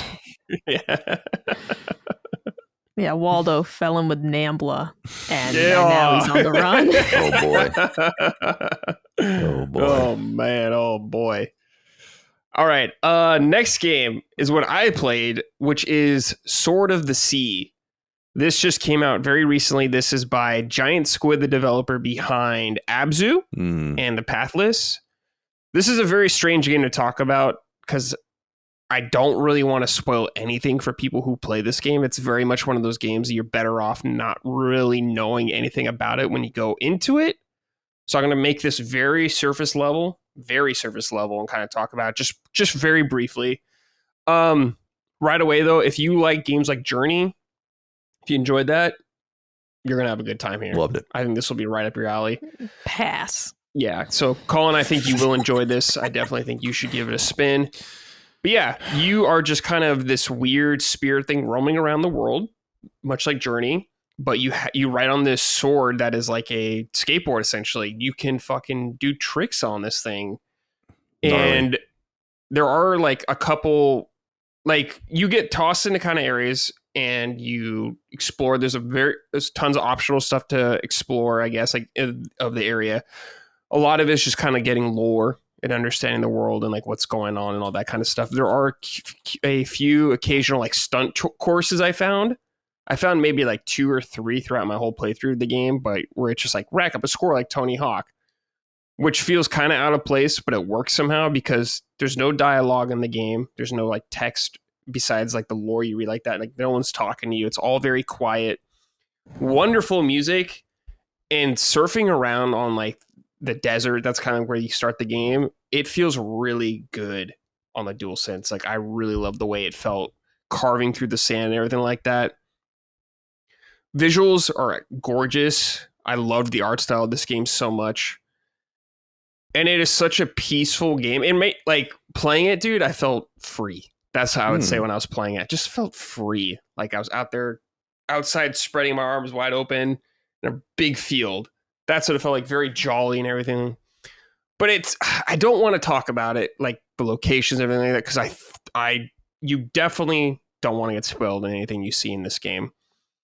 But yeah, there's a lot of cool moments, very emotional game. So I'm just gonna say, if you like Journey, stuff like that, check this game out. Cool. It is on PS Plus. Yeah, it is. So if you have Plus Premium, that is, it's there. No, Plus Extra. Oh, is it extra? Okay. Yeah, because it's in the game even catalog. Better. Yeah. Okay, even better. So yeah, it's on there. There is some replay value with the game as well too. If you were gonna buy it, it's $30. I think that's maybe a little steep for what it is. I won't say how long it is or anything like that, but I think if they went like 25 or 20, because I did buy it personally, I would kind of wish it's a little cheaper, but still, if you like these kind of games, man, like Abzu and stuff like that, Pathless. I did like Abzu. You're going to love this game. Pathless, I never beat. Oh, really? I never played it. Yeah, no, yeah, because it came out when the PS5. It's very good. It came out when the PS5 launched. I believe it was a launch game. It was a launch game, yeah. Yeah, no, I know you liked it. I have it. I just never beat it. I don't know why. Maybe I was distracted by something. Because Miles Morales was out at that time. Yeah, go ahead. It's one of my 2 PS5 games I have on disc, because I think I only have 2, which is that and God of War Ragnarok. And I was like, I don't need any more of these. Mm-hmm. So thank you. Yeah, right. So And Journey is an amazing game. Yeah. I guess just some like mechanical stuff I can talk about. That's not like spoiling. Is like, yeah, you can kind of like skate around on this thing. You like, it's not like Tony Hawk or anything like that. So don't worry about it. Like time ticking down. There's none of that kind of stuff going on there when you're playing the game. Only those very small challenges as their time limit, but they're fucking really easy. So don't even worry about it. You're gonna cruise through them. But yeah, you can like skate around. You can do like pop shots and stuff, double jumps. You can grind some stuff later on, which is cool. There is like a progression. You collect like a currency and you bring it to this guy and he'll give you like new kind of moves to do throughout your journey. So that's about like for your character progression, stuff like that. But otherwise, I'm going to keep it very vague. What happens, locations, all that stuff. You need to find that out on your own. But I do recommend it. I had a great time playing through it. So if you like those kind of games, do check it out. Colin, I think you will enjoy it. Yeah, it's definitely on my short list. There are a few games that came out this year that I probably should get back to, and that's one of them that just came out. And then that RoboCop expansion I'd actually like to play. It's supposed to be pretty cool. Yeah, Rogue City. Because you're supposed to be like climbing up a skyscraper basically. So it's like a tower. You're like getting cool. higher and higher up, which I love shit like cool. That. Yeah, me too. And there was one other one, but I can't. Oh, the game. Fuck. What is the Cog really liked it, I think. The Alters? Yeah. Locke liked that too. Locke, yeah. So I think that's the other one that's on my list that I might try to get back to as well. Yeah. That might be right up your alley for sure. Let me see here. Izzy Smalls wrote in, "Hey Summoners, I'm in the middle of Sword of the Sea right now, and it's one of the most beautiful design games I've ever played. I also just finished the Pathless, and I feel it is an underrated gem. Giant Squid makes games that many claim they want to buy, but don't. And I hope Sword of the Sea does well. PlayStation also deserves credit for helping this awesome game see the light of day, but it sucks that it feels like Giant Squid is getting by because we need studios like this. Keep the great work and love the show." Do you know anything about this? Sony helping the studio out, Colin? Well, they put it on PlayStation Plus. I think it's on Game Pass as well, isn't it? I don't know.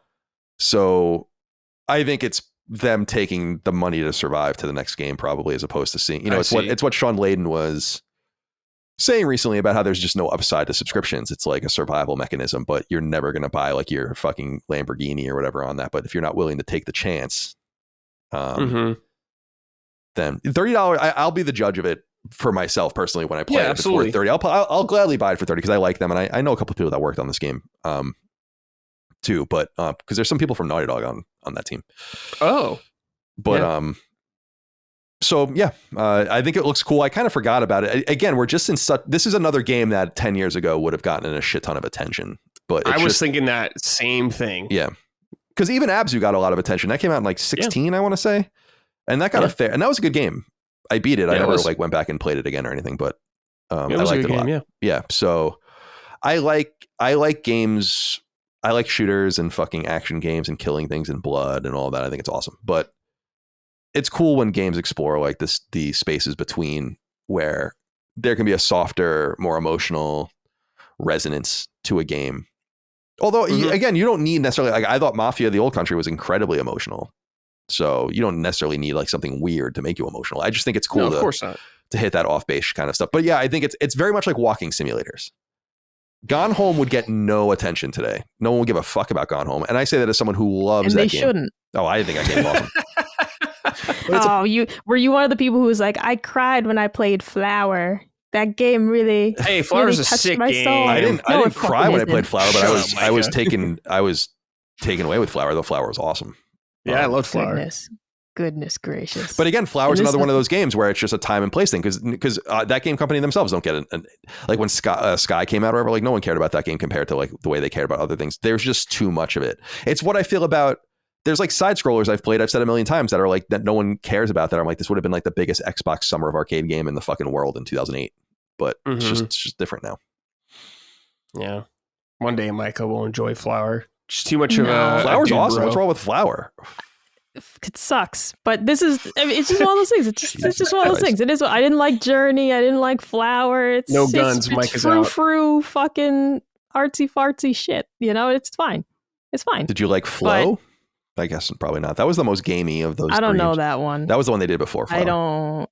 Were you like an amoeba? I don't think I actually played that. No. That's a cute game too. But whatever. Journey. It brought me back to a different place in time. It reminded me of being a small boy playing under the table at mother's house. Oh, yes. Journey. I do have good memories like that, so yes, it does invoke them. Shout out Journey. Great game. I only played through it once, and I'll never play through it again. Me too. Right. Exactly. Same. That's all I needed. Same. I cried after I played it. I really did. Lord. I really did. And this is why I'm the one fixing the blinds in the living room. Oh, I mean, I told you you're the man of the house. I mean, who's sitting here denying it? Yeah, that's true. You're out at the grill. You're fucking fixing things, you're putting things together. Yeah. I'm sorry. What were you saying? Everybody needs one. I said, hey, at least you mow the lawn. Oh yeah. The lawn looks phenomenal. The yard is your territory. The lawn's looking strong right now. Good. Gotta take care of that lawn. Kind of losing control of the perennial or the annual flowers are starting to kind of start. I'm losing control of them now. You know, it's like getting late in the year. They're getting leggy, getting stubborn, sensitive. Just like my wife. Just like oh my God. Just like my wife. Yeah. Don't you hate when like your neighbors have like bad yards? Yeah. My next door neighbor has like the worst fucking yard I've ever seen. It's like just a mishmash of just random plants that don't go together at all. Is it well kept? Like, no, it's not. And it's like just on the lawn and shit like that. Like just out in the middle of the lawn. It looks fucking like someone just took a bunch of shit, mashed it together in their hands and sprinkled it on their lawn. That's what it looks like. You don't have an HOA, I guess. Off. No, we do, but I don't know how she gets away with it. Yeah, you don't want to be the one to tell on. Like, I get along with all my neighbors, so I would never say anything about my neighbors. Suck. The people next to me, I don't like either of them. Oh, interesting. Why? They were like growing up. They were always very rude and not nice to us, always, and they still are. Interesting. They're just like curmudgeons, dude. I don't know. That sucks. Yeah, we have very friendly neighbors. We have friendly relations with all our neighbors, but there is a neighbor that lives behind us that just doesn't mow his back lawn. But since he doesn't water it, it's basically just it's like just dead. So it's like, you know, like a foot high and then just dead. And I'm like, I don't really give a shit. And if I did say it, it's like who among it must have been one of us that said something about it. Like no one else is going to notice. So you're kind of like in a pincer where I like that guy. I don't give a shit about his lawn. But also if I were like one of these people, I'd be like, well, I'm going to give myself away by telling on you, as opposed to the front yard where it could be anyone. Right. Yeah. Yeah, exactly. Or just the HOA people just driving through. You don't need to tell on someone because they do periodically just drive in. So their office is right around, you know, it's like you don't have to actually tell on anybody for that. Yeah. And I like the HOA because it keeps like a certain baseline. Cause like some people around us don't treat their yard. Like I really care about my yard. And there's a few people like me. And then there's like and then there's like the average yard, right? Which is fine. Like, you know, you're doing your average best and it's like, whatever. It's fine. And then there are like, you know, 10% of people have yards where it's like, what are we doing? Yeah, it feels like deliberate. Your grass is clover. Your grass is dead. Your bushes are destroyed. Like nothing's been watered. You have a dead tree out front. I was making fun of it on Constellation like a long time ago that like I used to go on the, you know, in the fall and the winter, it's like cool enough to walk. So I would just go on these like long 6-mile walks. And I walked by this house a million times, like literally like 20, 30, 40 times where like a tree had like a sapling tree had just fallen in the yard and it was just sitting there dead to the point where they were mowing around it and stuff. And I'm like, move the fucking tree. Move the tree or I'm going to fucking move the tree. Yeah, it's fucking crazy, man. Oh, dude, it's been 5 years since this neighborhood basically is like been established. And there are people who still have the stakes for the trees in front of their house. And they are like getting raised out of the ground as the tree is like expanding. And it's like they're loose. They're just hanging by a thread. They're no longer needed. It's like, what are we doing? And they just walk by it every day. They don't just throw them out. Just throw them out. Dude, the tree doesn't need them anymore. The thing that gets me is, you know, neighbor's very nice person, but like in 2021, a power washing company went around and left magnets on everyone's mailbox. You know, like a mail that you would just throw on your fridge and it has their information on it. And, you know, everyone took them off. I'll tell you right now, that magnet's still on that fucking guy's mailbox. It's been 4 years. 4 years. Jesus Christ. Yeah, like, what are you doing, man? What are you fucking doing? Every once in a while, I pull a weed out on someone's yard. Micah doesn't like when I do that. You can't do that. You know, because you're just going to go finger in that guy's lawn. Why just sometimes go I just finger walk his by wife? and I finger a person's lawn to see like the moisture level and like how it's doing. And it looks like I'm just, and then Mike is like, it's like the guy comes out, he's like, oh, you finger my fucking lawn like that. Why don't you come finger my wife? You know, like we're so weird. When we actually say the things that we say to each other, to anyone else, it's oh, maybe we shouldn't be saying that. Yeah, I get that. I understand. We're completely feral. Like it's hysterical. Oh yeah. Oh yeah. You guys are wild animals for sure. Definitely. Yeah, fingering someone's lawn. Well, I want to see if it looks good. I'm like, oh, like how wet is it? Yeah, how deep is the soil? You can't do that though. You just can't go doing that. You know, you mind your own lawn. Yeah, I do. You can't just go do it. You can't be just judgmental. Be finger deep in some guy's yard. Yeah. You could look at them and let them know their yard sucks. Like you just got to do like think of like what would Hank Hill do, kind of thing like that. There's this one guy in our neighborhood who usually has a really nice lawn and takes care of it. But you could tell something's going wrong on his lawn. You know who I'm talking about. And I've been thinking about his mental state because like that would drive me crazy. And he's out there. He's out there way more than I am. He would I'm no exaggeration. He would be out there almost every day, like during like peak springtime, doing something to the yard. Whoa. Like he would be out there just constantly. Like I'm not saying like, oh yeah, it's a nice yard, he's out there twice a week. I'm talking this man was outdoors like 5 days a week doing something for the maintenance of the yard. And he had these strategies. He would like intentionally rip up the grass and reseed it even though it looked fine. And then it would come back stronger. But like this dude had fucking advanced techniques. And so there's something wrong this season. Wrong. Yeah, like something's going wrong. I don't know what's going on with that. And I've been thinking about it. You know, how are you? You know? Yeah. Because losing it. Because some people have been letting their dogs pee on my lawn, and that drives me fucking crazy because that kills the grass.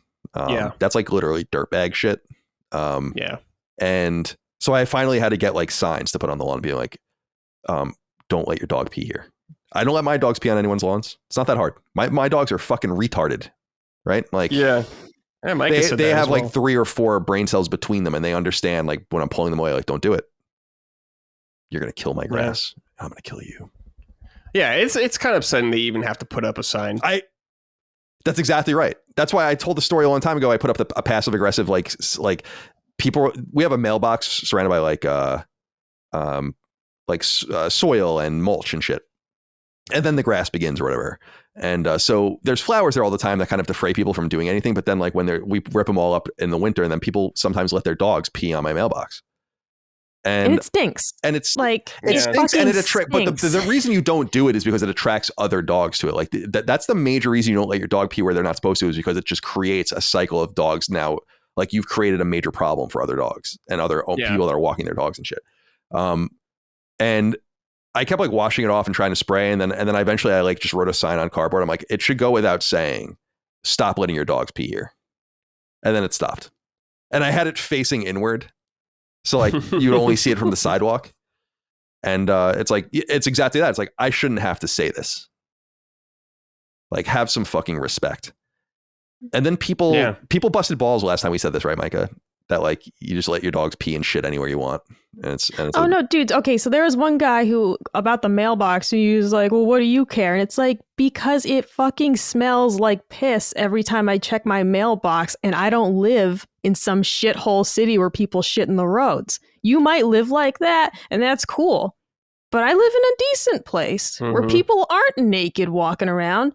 And if I don't want my mailbox to smell like fucking piss. It just goes without saying. Like, you know, it's just one of those things like, I don't see the big deal. And it's like, you know what? Your shirt probably smells like old laundry. I bet you're the guy who smells like sour laundry. If you don't have a problem with the scent of ammonia dog piss, which is so strong, if you have no problem with that, I bet you got mildewy clothes. I bet your ass is crusty. I bet your fucking mustache is full of food, all right? Like the type of person to say this. Oh, boy. I'm just saying, the type of person to say that is nose blind. To a degree I cannot fathom. I just think it's also it's just disrespectful. Again, I care about that to a degree, but I just think it's disrespectful to like kill someone's grass to attract other dogs. It's both things, but when people are like, well, why do you care so much? And I'm like, well, it also fucking stinks. Do you have a nose that functions? I mean, Jesus. Like, why do you care? It's like, because it affects me, dumb fuck. Yeah, like what is wrong with you? It's my yard. Especially because, well, and because too, in this neighborhood, there are just like designated pee areas. Yeah, just bring your dogs. So if you can't, literally, it's like if you just can't control your dog to even the slightest degree to walk them 15 steps to the spot where they're supposed to pee and poop, it's like, come on. You're just a shitty dog owner. Yeah. It's just the worst on the grass, dude. Because it literally just kills a circle of your grass. And you know exactly why it's happening. And that's what annoys me the most. Yeah. Today on Summon Sign. Don't let your dog pee on other people's lawns, all right? Get a grip. Stop dude. justifying fucking degeneracy. Like, yeah, we could live in a truly high trust, truly modern, truly futuristic place if everyone was fucking normal. Did anyone ever think about that? Like, just be cool. Don't be cringe. Please. All right, guys, it's time for Sort It Out. Oh. On this segment, we're just talking about something that needs sorting in the game industry. Could be a game, human, company, whatever, however personal you want to get. Colin, let's start with you. You're kind of fired up already. Oh. Yeah, I was thinking about this, and listen, I don't want to feed into the fanboy wars too much, but I really believe that there is a segment of the Xbox fan base on social media, very specific people. I'm not going to use any names. Don't want to get it in. They haven't heard of them anyway, so it's fine. But I just feel like there's been a degradation of the conversation around games on social media to such a degree that it's almost useless at this point. And I really feel like a lot of it is being driven by a lot of really obnoxious people, mostly that have been around for a while, that just say whatever is necessary to rile people up and get people annoyed and all of this kind of stuff. And maybe I just see it because a lot of it is directed at me. And so I'm just not seeing the other side of it, like my own team, as it were, in quotes. But it's like, I'm getting really tired of people talking out of both sides of their mouths, keeping conversations going long beyond their expiration, never admitting they're wrong about anything, and toxifying the space to an incredible degree. And I've just noticed it more and more recently. And the reason I bring up Xbox people specifically in this regard is like the conversation around exclusivity. Mm-hmm. This conversation has radically changed in the last 4 years, and everyone just acts like it hasn't, and that they've had the nerve to toxify both sides of it. When Activision and Bethesda and all the consolidation was happening, it was all about exclusivity. And now that PlayStation's putting Helldivers on Xbox, it's no longer about it. And now everything's going third party, and it was always supposed to be this way. And we always wanted to play on PC, and we always wanted this handheld that was a PC and all these kinds of things. It just kind of sucks that people have been empowered in the space to ruin what was once a really fun and interesting and dynamic environment, multi-console environment that was in 2010, 2015, just way better than it is now. And it sucks. So I wanted to tell those people to sort it out because I'm getting tired of it. It just sucks. Like there was always meanness and which console is better kind of bullshit if that was what you were interested in. But there seemed to be like more reality and tranquility. And, I come from Web 1.0 where like I thought that was going to be the worst it ever was. And that's kind of like the best it ever was. And that's kind of crazy in and of itself. So I'm not going to use any names though. No specifics because I don't want to get into it. But like, there's just certain people where I'm like, I am tired of this fucking song and dance. Yeah. There's screenshots of you saying everything, taking every side of every position around every issue, whatever the corporation tells you and like whatever direction it's going, that's where you are. It's fucking pathetic and it's lame. Like I'm wrong about things. I'm consistent though.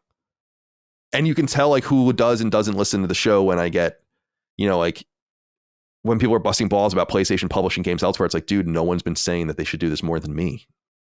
Listen to the show. And I'm talking about sacred symbols in that regard, not Summon Sign, of course. But so I think it's a losing battle, like many things these days. I just think it's kind of over. But Maybe not. Maybe if people make individual changes and start calling these grifters out, like there's a few of these people where I'm like, I am so compelled by the bullshit that it's like, dude, if I had time and inclination, I would watch everything you've ever done and just pull out all of the contradictions and all of the bullshit and spinning or whatever, just so you can be on some side of some issue. It's so lame and sad. So like, that's when I retire, in quotes, that's the kind of shit I'm going to do, is I'm going to take like 2 years and just like just undo an person's entire career. Like something that like you wouldn't need, like you wouldn't have any means to do it unless you could literally just be, it's like being in the Library of Congress for 2 years, where like you need to like go through everything and like probably be done to almost anyone, really. Maybe AI will make it easy enough. I mean, think about all the ways I've contradicted myself probably in the past. If you ran Podcast Beyond and PS I Love You and Sacred Symbols through like some sort of AI, and then we're probably only a few years away from doing that. Yeah. So that'll be fun. Well, we have one. It's James Solar.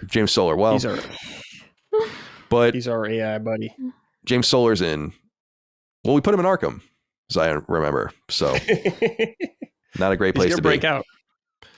So yeah, that's where I'm at. Nothing too serious this week. I think things are going in, as we'll see when we get to keep it up. I think things are going pretty well, actually. Yeah. All told. Mike, I'm curious about this, because you are Colin's husband. Do you ever get dragged in the crossfire by any stretch of the imagination? Like once in a while, I will get dragged into like some tweet. I'm like, what the fuck is this? Like, why am I even a part of this kind of thing like that? It's like, I don't give a shit, but it's weird. What do you think, Micah? Have you ever experienced anything like that? No, people generally leave me alone. But I'm also not very well known compared to Colin. That's true. Like, our community knows who I am, and the outside world does not.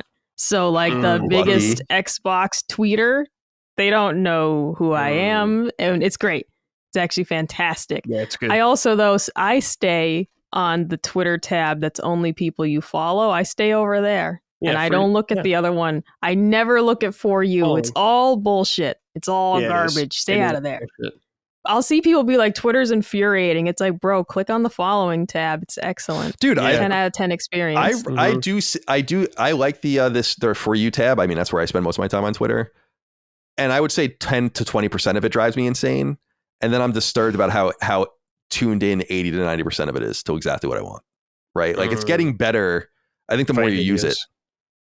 No, I don't want to. Yeah. So like there's too much of the shit you don't want to see. And I don't like muting things either, because then it's like you might miss something or whatever. And it apparently affects you algorithmically the more you do that kind of shit. The more you make yourself unavailable on Twitter, the worse it is for you to be found. Interesting. So yeah, I don't know. Whatever. Who cares? Yeah.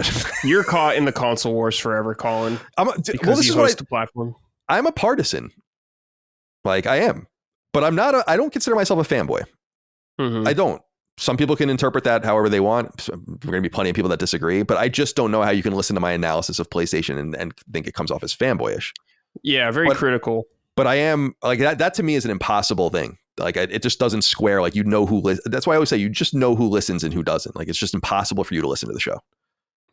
Yeah. And people make fun of things but like actually I saw someone was circulating something about it the other a few weeks ago when Bungie's been falling apart. Maybe it wasn't even a few weeks ago. And everyone's like, oh, you were supporting this or whatever. And then someone just responded with a video of me, like when it was announced, being like, this is so stupid. Yeah. So it's like, most people just don't know what the fuck they're talking about. And they just assume things. It's okay. I was saying this on a show recently on Sacred itself, where I was like, the older I get, the more you realize things are just kind of out of your control. You have to check yourself on that every once in a while. And you fail to understand that sometimes. But I think the older I get, the more I realize like there's just people's reactions are out of my control. Yeah, that's their problem. Can't do anything about it, unfortunately. It's just like, well, fortunately, I just can't do anything about it. Yeah. A lot of instability out there. For us, we all have, platforms we cover, like shows like me and Mike on Punching Up. But we talk shit on these companies all the time, dude. We are fans of these companies, but we are not afraid to talk shit. Well, like I talk shit on Nintendo like 4 times an episode. I feel like some way, right, Micah? I'm always complaining. Oh, dude, I mean, I'm also just we're just giving them shit. I'm a huge Gears fan, And I'll say straight up, like Microsoft, they have fucked this so badly with the delay between the Gears games. It's the most boneheaded thing. They have like two fucking really like franchises people give a shit about, and they fucked it all up. And it's like, and for what? For what? It's fucking crazy. I can't tell you how angry I get about this. It's like, no, dude, like I loved what Xbox was, but I'll be the first person to tell you they have fucked this up so badly in a way that I cannot even comprehend how it happened. Just make a fucking Gears game, all right? Grab that stupid bearded guy by his fucking neck and sit him down and make a goddamn Gears game. Do it. Rob Ferguson, he's gone. I don't know. I don't remember. The point being, I also didn't really want to name names. It doesn't fucking matter. Grab the next blue-haired weirdo that works there and sit him down and make a fucking Gears game and stop fucking around with all this other shit. It ain't rocket science. Make a Gears, make a Halo that doesn't suck. What was that fucking gorilla-looking guy? What the hell was that? Don't do this. Stop that. Craig from Halo? Like, I love stop Craig. doing that. Craig is so sick, dude. It's just, it can't be that hard to just say, like, we have a winning formula. Let's do it. You would think so, but I don't know what they're doing. Let's make another Hellblade. Let's make more artistic shit that our bro shooter gamers don't give a fuck about. And the only award we win is for the voice actors we hired. That's the only thing we win, is because we hired a good voice actress. Yeah. It's ridiculous. It's fucking nuts. I just think it's important to, like you were saying with you guys on Punching Up and us on Sacred, and I know Duke, the guys on Duke, it's like, you got to hold these companies accountable. It's cool to be excited about stuff. Absolutely. And I'm a huge fan. It's like I said, like I consider myself a partisan. Like I play PlayStation games. That's what that means to me, as opposed to being a fanboy where it's like not calling it like it is and not seeing it for what I think it is as well. And I think that that's part of the fun. The thing I can never square is if people call me a fanboy, or like I'm, it's like I feel like you're underestimating the lack of connection we have to these companies, like, and how that's an option at this point, and especially the monetary connections we can get from sponsored content and ads and all this. Like, it would be pretty easy to do that sort of thing, but I don't want that kind of connection with the companies. I don't want to be held accountable in any way by them. And so we can't have that sort of economic relationship. And I don't even want to have that PR and marketing relationship with them. So to me, I just feel like it kind of speaks for itself. But there are a lot of people that are different. Like, it's clear, and you kind of get held to account for them or associated with them in these different circles. I don't even know who the Nintendo people would be. But there's always drama somewhere. Actually, I was watching this. There's this guy named the Internet Historian. No, maybe that's what it is, where he does drama content. I don't know about that. Oh, okay, no, the Internet Anarchist, I think, is his name, actually. Oh, okay. He has like millions of subscribers. I've been listening to a few of his videos, and it's about like the downfall of this YouTuber or whatever.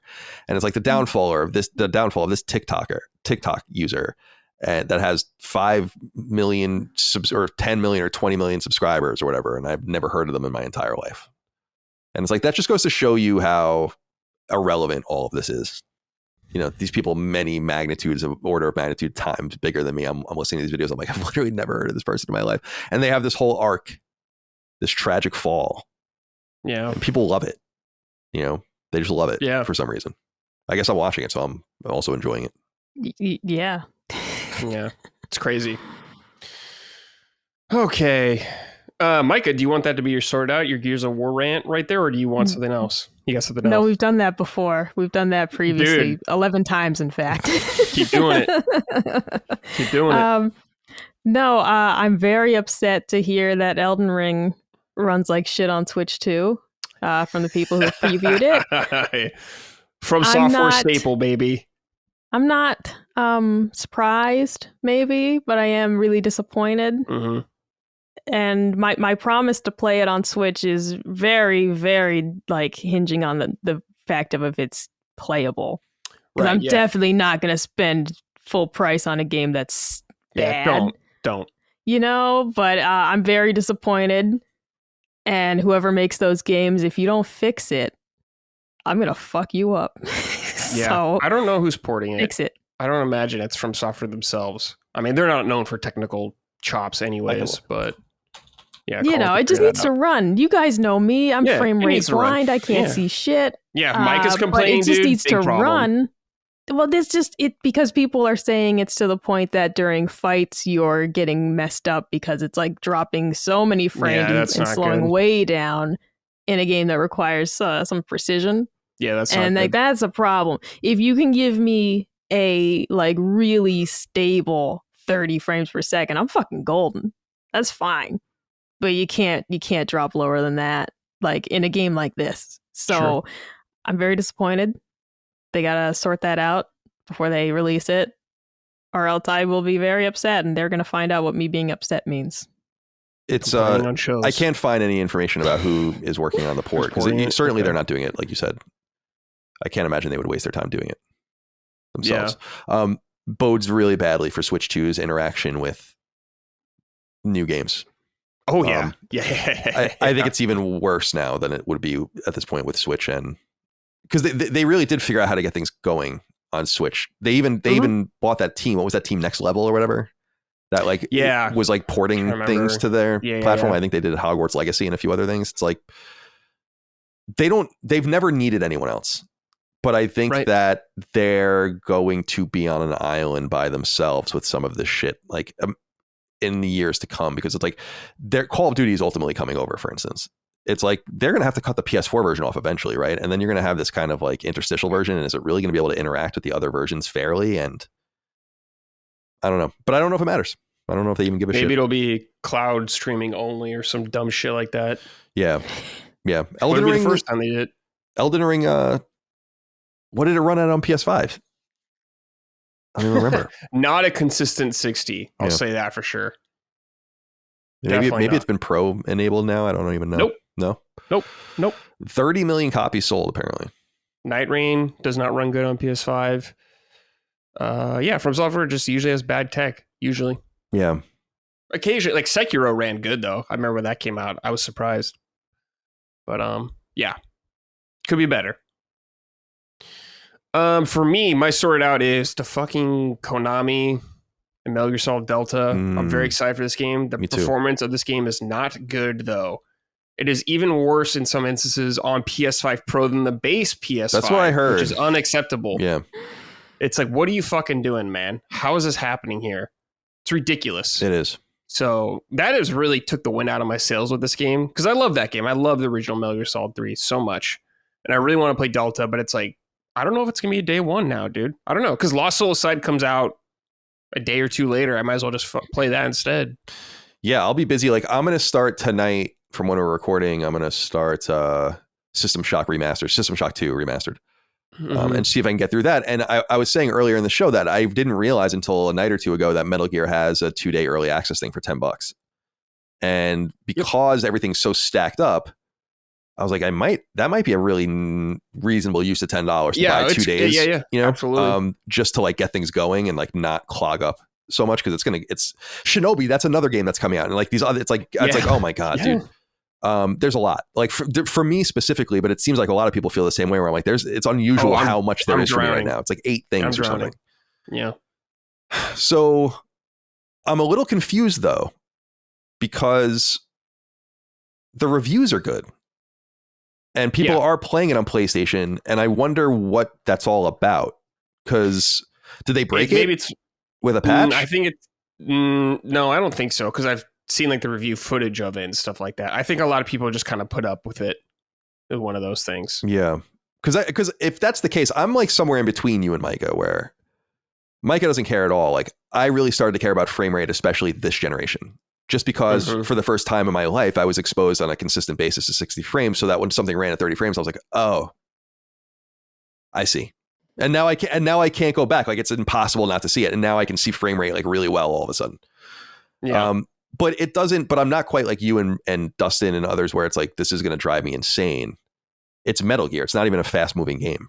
Right. I think it depends on the game. Like, I put up with it in 16. Like, 16's frame rate is extremely inconsistent. Yeah, definitely. A lot of the times when we're running around. But it's like, oh, this is a brand new fucking game, at least, you know? It looks incredible in a lot of ways. It's like, oh, I've played Metal Gear before. I could play this game and it still looks good. You know, the collections they did, it still looks really good and it runs really well. So it's just like, I don't know, man. It just takes the wind out of the sails of a remake for me, especially because it's kind of like a 1-to-1 remake in a lot of ways. It's just like, you're just giving it even less value. I think what's going to end up happening for me is I'll buy it. I'm not going to pay the $10 extra for I think that's, if it's not running well on PS5 Pro, it's like, all right, well, you got to have some sort of penalty. But I want to support the movement to get more of these games out. I like where Konami's going, so I want to buy it at full price. It's going to stay at full price anyway. Obviously, it's going to do well, obviously. But maybe I'll just buy it, add it to the short-term pile, and then kind of really deal with System Shock. And also, Gears comes out on the 26th. Like I said, I already downloaded it, so I'm ready to go on that, but we'll wait until Friday to play that on stream. And so I'll have these things to keep me busy, and maybe they'll have like a 1.01 out they're probably toiling away at it now at Virtuous. But I know that there's an argument Dustin has made that like, well, Oblivion's fucked too, and the same team has not fixed that either.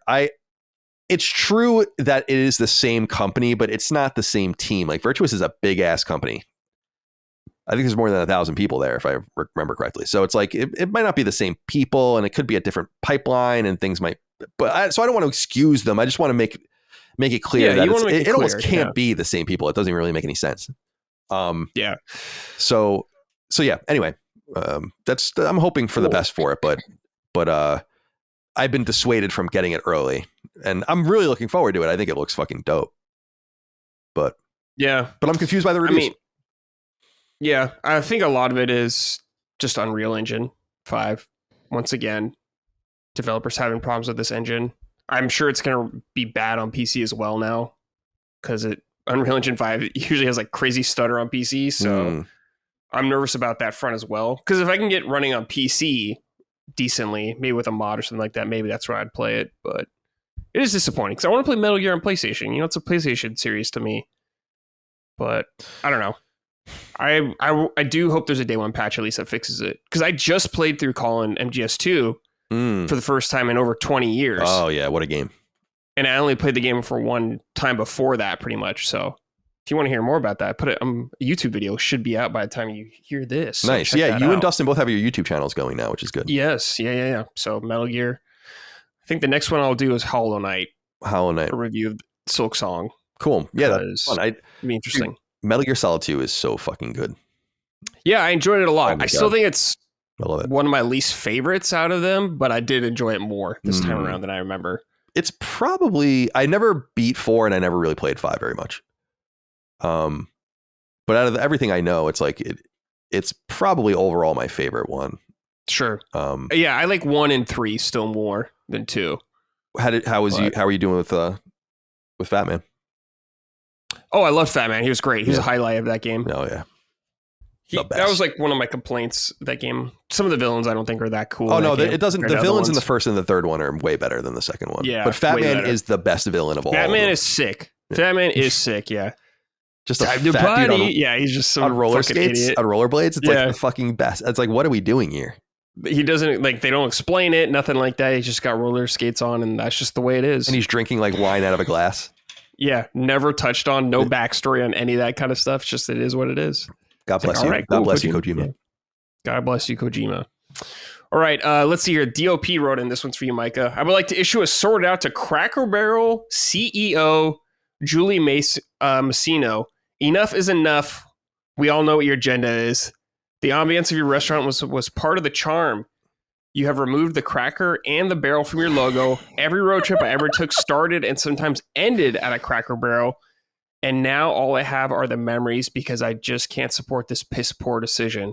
Even my black friends are pissed at the heinous decisions. And you seem to have lost their support too. Enjoy writing those stock prices down, you. I don't even know if we could say that. Is that something we get in trouble for saying? Yes. Yeah, you can't. You get demonetized. Especially because you're American, so you're saying it in a really mean. It's a C. The C word.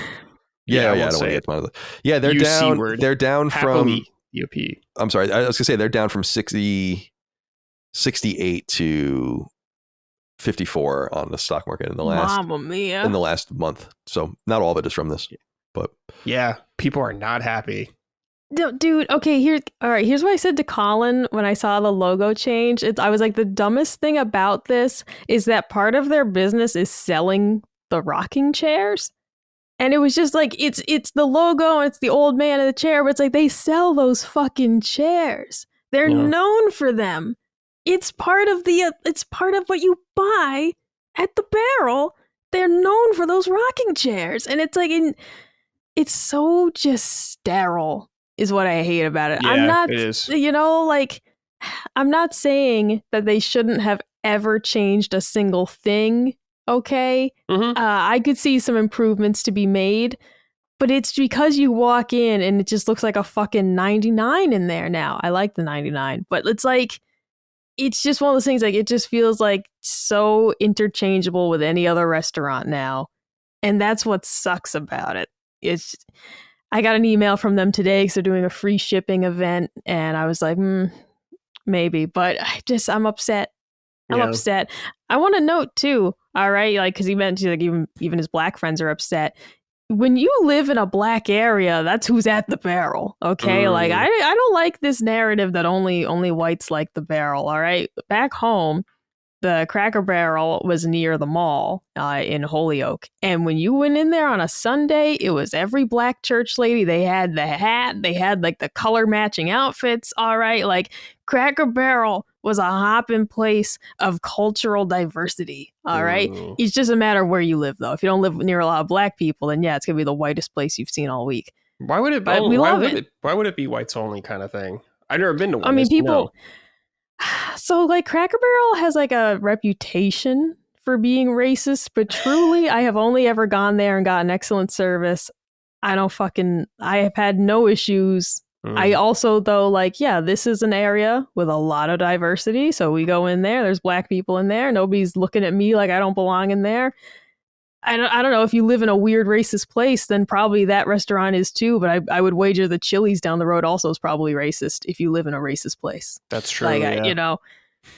The bad news for Cracker Barrel, although it's the good news for them long term, probably, is that, and I think I said this on Sacred as well, was the political agitator Christopher Rufo, who I don't know if you guys know who that is, but he is a big deal in right wing politics, in that he basically targets these companies or universities or whatever and basically undoes them. Bud Light was like a huge target of his. Harvard was a huge target of his, and all these things. And it seems like those guys have their eyes on Cracker Barrel now. Oh. And it's like, oh, that's interesting. So that's gonna be bad for them, because those guys have guys get scalps. So the assumption is that something will change and things will turn around for them, because it doesn't seem like anyone really seems to be very happy with it. Yeah, I haven't seen anyone happy. Anyone. No. Conversely, look at the Red Lobster guy, the guy who took over for Red Lobster, and people are like fucking thrilled. Yeah, he was great. With his performance He's and his 35 ideas as well, which is awesome. Yeah. So it's to say, the whole point is, this isn't about, oh, I hate change. And it's like, no, but these changes are weird. And like the Red Lobster guy, he's changing things up and it's working. And this is just like what I had said to one of my friends, because they were like, how do you my friends know I love it. And they were like, how do you feel about the changes? And I was like, the problem is that they're trying to appeal to the millennial beige moms. And I'm talking about the people who like literally don't buy their children toys because they think they're ugly and they don't want them in their house. And it's like, oh, well, if you make Cracker Barrel pretty, then they'll come here. That person is not interested in your French toast cheesecake casserole, because they're also like a nutty crunchy granola mom. It's like you're trying to rope in the millennial beige almond moms, and they also don't want to eat your greasy high calorie food. You gotta appeal to the people who are gonna eat the shit. Yeah. And they, it's just, they got the Venn diagram all messed up, because they think like, oh, if we make the restaurant pretty, then the Chip and Joanna Gaines crowd will come in. They don't want this fucking shit. They're not gonna eat that. Right. No, they're not gonna eat that. They're eating at the fucking salad restaurant. Yeah, Salad Works. That's where they're eating. Mm-hmm. You got it all wrong. You got it all wrong. So I don't know. They should have focused on price value for the food. They shouldn't have added alcohol. I'm going to say that. People got really, I'm not anti that, but people got really upset when they added alcohol. You shouldn't have done it. That's where the downfall started. Because when I go there, truthfully, I see hardly anyone ordering it. So it's like there was a lot of heat they took, and people have boycotted it since then and still have not returned. And for, I don't know, maybe they got the data and the sales numbers are worth it. But when I go to my local Cracker Barrel, people are not ordering beers typically. Because there's like no bar there or anything, right? No, you're just getting beer or wine, type deal. And you really will go there for dinner. I see everyone drinking a soda or juice. Yeah. And you'll see hardly any alcohol, even though it's an option. Yeah. So like that was a major mistake they made a couple of years ago. I don't know. I don't know. They don't know what they're doing. Yeah, Cracker Barrel downward spiral right now. You gotta get back in the game. You gotta do something. Yeah, we'll see. I mean, we'll see how it all works out for them. The space is too, like, there are just so many fucking restaurants. That you can't fuck around too much or you're not going to survive. I mean, because I noted during the, us watching like baseball this summer, and I was like, this is the first time I've seen a Cracker Barrel commercial, because they were having commercials for the campfire foil pack meals. And I was like, I have not seen a Cracker Barrel commercial, I don't think, since I moved here. So that was good. That was good. Yeah, do some commercials. But all of this, if they remodel the Cracker Barrel near us, I don't know what I'm going to do. I don't know. I don't know where I'll go to eat. Protest. God help us. God help us all. All right. I'm the Silent Minority wrote in and said, "Dear gang, can we issue a sorted out to sign-ins? I just wanted to try Diablo 4 on Game Pass through the Xbox app on my PC. I play with my PS5 controller, so to get it going, I had to be signed into my PC, be signed into my Xbox account, sign up for and sign into Battle.net, be signed in on Steam and run a program to make the PS5 controller compatible with Xbox app. That's way too many logins just to play one game, sort it out." That is a lot of logins, yeah. Yeah, that sucks. Because I know the Xbox app, like when I would open it, it opens Battle.net also, or something like very strange going on there. They should just focus on Battle.net.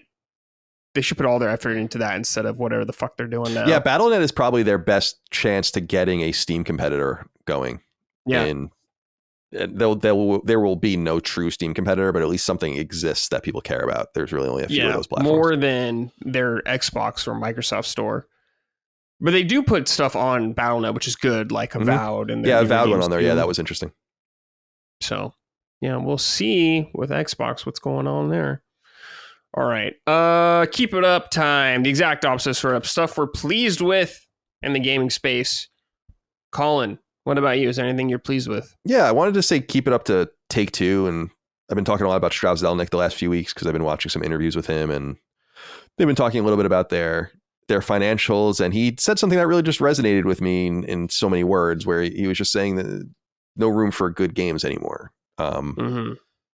Games have to be great. And there's no purpose in even releasing a good game. And I like that he guaranteed, I think in an interview with IGN, basically was like, BioShock's definitely coming out.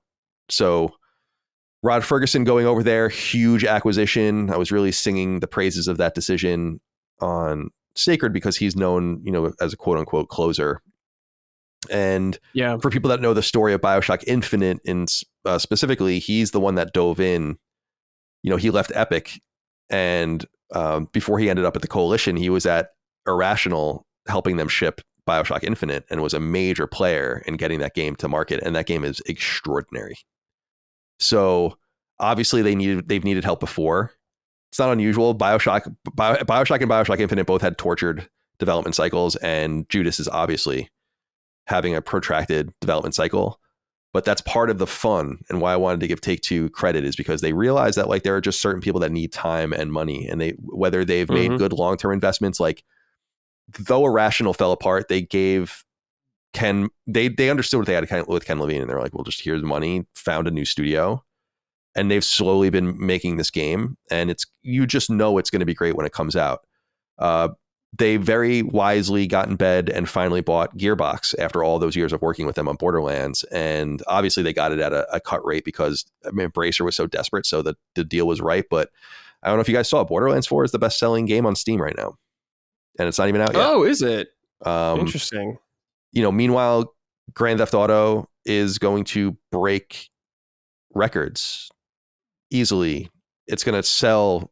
It's going to be responsible for the sales of low tens of millions of consoles, you would think, something like that. I mean, you have to have a PS5 or an Xbox Series to play it when it comes out. It'll eventually come to PC, of course, but not right away. And so Take-Two has a lot of power right now, and they're doing really interesting things. And I wanted to give them credit not only for what seems like going to be a cascading series of hits coming out of them, but also just like cutting the fat. And I don't mean to use that in a derogatory way. Like, one of the pieces of fat they cut was Private Division.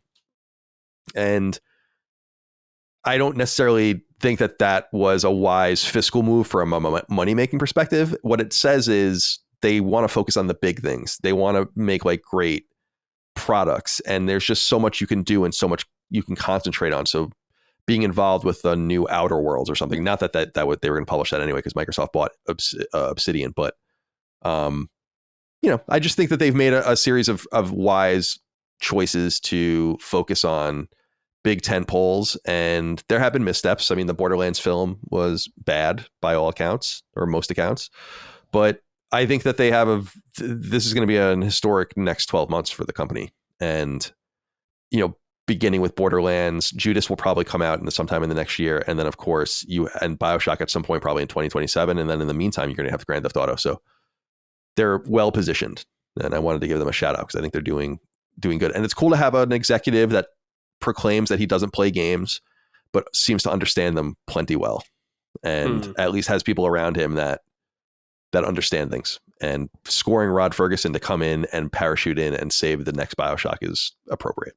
And this is the way I would put it. As I was leaving, people were like, should you be concerned about BioShock? And I'm like, well, maybe you should be less concerned than ever right now. For him to have taken that job means he saw the game extensively. He got to make a series of decisions. Cloud Chamber laid off a third of the staff. So whether it was, I don't know if it was low performers or people that they just didn't need anymore or whatever. Because you assume the game's done, it kind of is what it is. And now I think that they're gonna try to like fix the story and the pacing and all of that kind of stuff to make it truly great, because it's BioShock and it deserves to be truly great. So it's in good hands. Funny thing on Steam, I just looked at popular upcoming. The top game that popped up was Magic Pussy Chapter 3. Oh. I didn't see it on Steam. I saw someone writing about it at no, it's on Steam. website. I just looked. It is besides the Steam Deck, it's below. Oh, okay, cool. It's the best-selling game, though, right now. It's the top seller. So I don't know why anyone was underestimating I've been saying that for like ever. It's like Borderlands. Didn't Borderlands 3 sell like 20 million copies or something like that? Yeah. Like, I think they're going to... Borderlands is... Oh, go ahead, Micah. No, I was going to say, it's just because the Borderlands haters are always like, oh, these games are trash. And it's like, they fucking sell. They take up the most space online, but... They're not trash. Like... No, they're not trash. The narrative can be trash, but the gameplay is excellent. Awesome. I'm trying to see the Borderlands. I mean, it's just the vocal minority. Like... minority, exactly. Very loud. That's all. It's like that happens all the time with games like Call of Duty. Every fucking time. Every time. I mean, dude, right now with Mafia: The Old Country, there are people saying this game is dog shit, and it's like, no, it's not.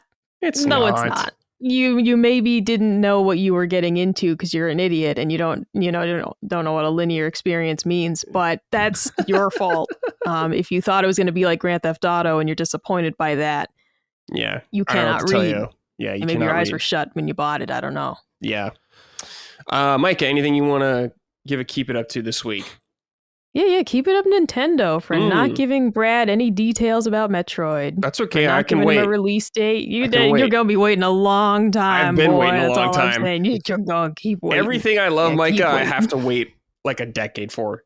That's what I'm used to, man. For like Square Enix games, like Dragon Quest 12. Like, what have we seen? A logo in the past 5 years? Some shit like ridiculous. That. It's like. I'm used to this, Micah. You know how long I waited for Kingdom Hearts 3? It was like forever. I am zen. Like Zelda games, I wait like 7 years for. It is what it is, and I've accepted my life. People in real life, Brad's that guy who's like got the vein popping out of his forehead because he's like trying to hold in a cough. Like that's it. Yeah. You're not zen. You're not zen. You could that swig of water because you're like so anxious. I'm so fucking upset. Yeah, waiting for my games. He's playing Limp Bizkit break stuff every day because he's upset. Give me something to break. All right. For me, I don't know, kind of boring, but just keep it up. Fucking video games. There's way too much good shit out right now that I'm excited to play. The onslaught is coming. The wave of content is here. Now I'm all for it. I'm trying to play I'm still trying to get through fucking Fantasian right now. I'm like 30 hours in this shit, and there's so much crazy stuff coming up. Micah, I still want to get back to Unicorn Overlord because I did play 6 hours of it before, and I liked it. I just want to go back to it, but I'll have to restart because it's been like a year now. Don't restart. Just pick up where you are. Nope. You don't have to. No, you and Colin both do this. You're like, I'm going to start this game for the 8th time. It's like, just play it from, play it where it lands, all right? No, just play I'm not going to hop in and be like, oh, I don't remember anything going on. I don't remember anyone's connections. I don't remember any of the games. That's exactly right. No, you'll pick it up. I've done that before. It's perfectly fine. Like, you just hop back in. Can't do it. And just play it. No, just do it. I'm a gamer with a capital G, all right? Can't do that. I'm not like Gene. I can't hop in to fucking be stuck on the Tarzan stage in Kingdom Hearts for 20 years, all right? I'm gonna restart that shit. Don't restart it. Gamers, don't restart your games if you're a couple hours in. Just play it from where you left off. You'll get back into the groove. It'll all be fine. Look, all right, like real life example, not a game, but I was reading Stephen King's It last year, and then my grandma died. I put it down from November until July, and I just picked it up and finished it. And you what? I'm 3/4 of the way through the book. Am I gonna start over? No, you just fucking finish it. I wasn't 3/4 of the way through Unicorn Overlord, but the point, and it. No, but 5 hours, Brad, is a lot of hours to replay. Because then you're gonna be like, oh, I don't want to do this, and you're not gonna play it. Just fucking play it. No, that's what I do for all the RPGs, and I get through them. Yeah, I like doing that. It ain't like those though. It's not a story heavy game. But if you haven't played Unicorn Overlord, it's not story heavy. There's a lot of dialogue in it. There's really not that much dialogue. There's not that much. I mean, it really is the most basic hero's journey anyways. I mean, you could pretend it's anything and just play it. You could be like, it's a One Piece game and I'm Luffy. Just fucking, it doesn't matter. What they say doesn't matter. Well, I'm not mentally ill, so I'm not going to do that. Micah, you're mentally ill. All right, you're mentally ill. I'm doing the Colin method here. This is the correct method for me. You're siding with the guy who wants to ask why we're looking for Waldo. That's whose side you're on right now. You're curious what you looking for? To what end? Why uniform does he have? Do we have? It was 1987. Do we have a message for Waldo? We can't get in touch with him?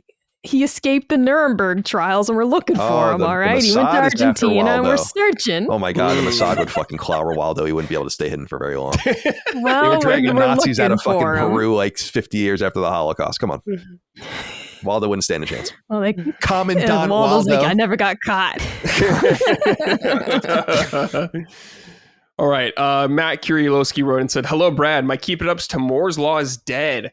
The PS6 leaks he has been finding and sharing have been insanely exciting, and I can't wait to see how a PS6 and potential PS6 handheld compare to today's hardware.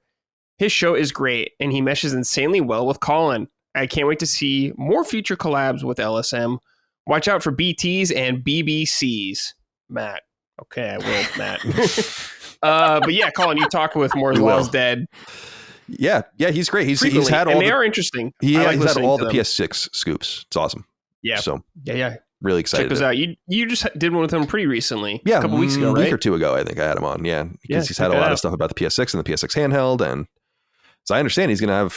He emails pretty often and keeps me apprised, and I think he's going to have more things coming soon. So yeah, he's great. I love him. I wish we had. I don't think we've cultured I should say fostered an audience that cares about the culture of hardware as much as they care about the culture of games and software. So I wish there was a way for us to use him more, but there just isn't very much, especially because Sacred, we cover this one piece of hardware, right? It's how much can you really talk about that one piece of hardware, especially when you just don't see it, can't touch it, it's not tangible. So yeah, he's doing great and he'll be back in the coming months, no doubt. Yep. All right. CKT wrote in, shout out to Micah, top dog and chief gooner of LSM. I mean, that's true. And my keep it up goes to Dorito Pope Jeff Keighley. Anyone complaining about Gamescom or the Game Awards doesn't remember how shitty those E3 conferences were for years. He's keeping the live shows going, and while not perfect, they're so much better than the Ubisoft conferences ever were. Yeah. Man, those Ubisoft conferences were fucking awful. I agree completely, and I also just think that I don't know why people find him so easy to hate, because I actually find Jeff Keighley somewhat easy to like. I don't know why. I like Jeff Keighley. Yeah, me too. Like I don't think he's a hateable person. You know, like I think he's easy to make fun of. Yeah, I sure. Like making fun of his shoes. Memeable, sure. He's very memeable. Yeah, that's true. That's totally true. Like that fucking little fan he had. Yeah, he had busted out. Yeah, like he's a geisha or some shit. Yeah, that's so good. But he is keeping it alive for people that care about this sort of stuff. Like I honestly wouldn't miss this sort of thing at all. Like I just don't. I like the pop. Oh, I know. Yeah, it's not for you. But it's cool. I'm in the minority on that. I think in terms of core gamers and people like this sort of thing. And I also just want to remind people, he doesn't make the games and force companies to decide when they're going to show things. So he's kind of at their behest. If the show is weak, that's really a product of the industry because there's no one else. Think about it. Like if people had something to say at that time, or in December or whatever, they would say it there if they could. And everything else would be like a second and third option. So it just says that people just don't want to say anything right now. And it could be, he might want to strike more for a balance. I mean, this is complicated because it requires long-term relationships and multiple game announcements and stuff. But to get access to TGA, you almost want to be like, well, because that's where everyone really wants to be. It's like, well, you got to play ball with me at E3. You got to play ball with me or whatever they do now. You got to play ball with me at Gamescom. You got to play ball with me at TGS.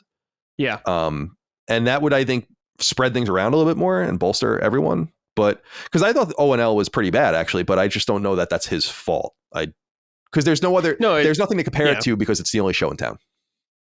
Yeah. He gets what he gets kind of thing, you know? Right.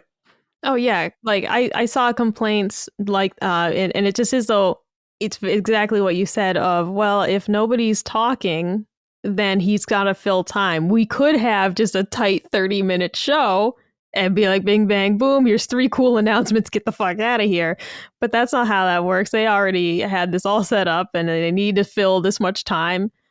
And they're filling the time with what they got.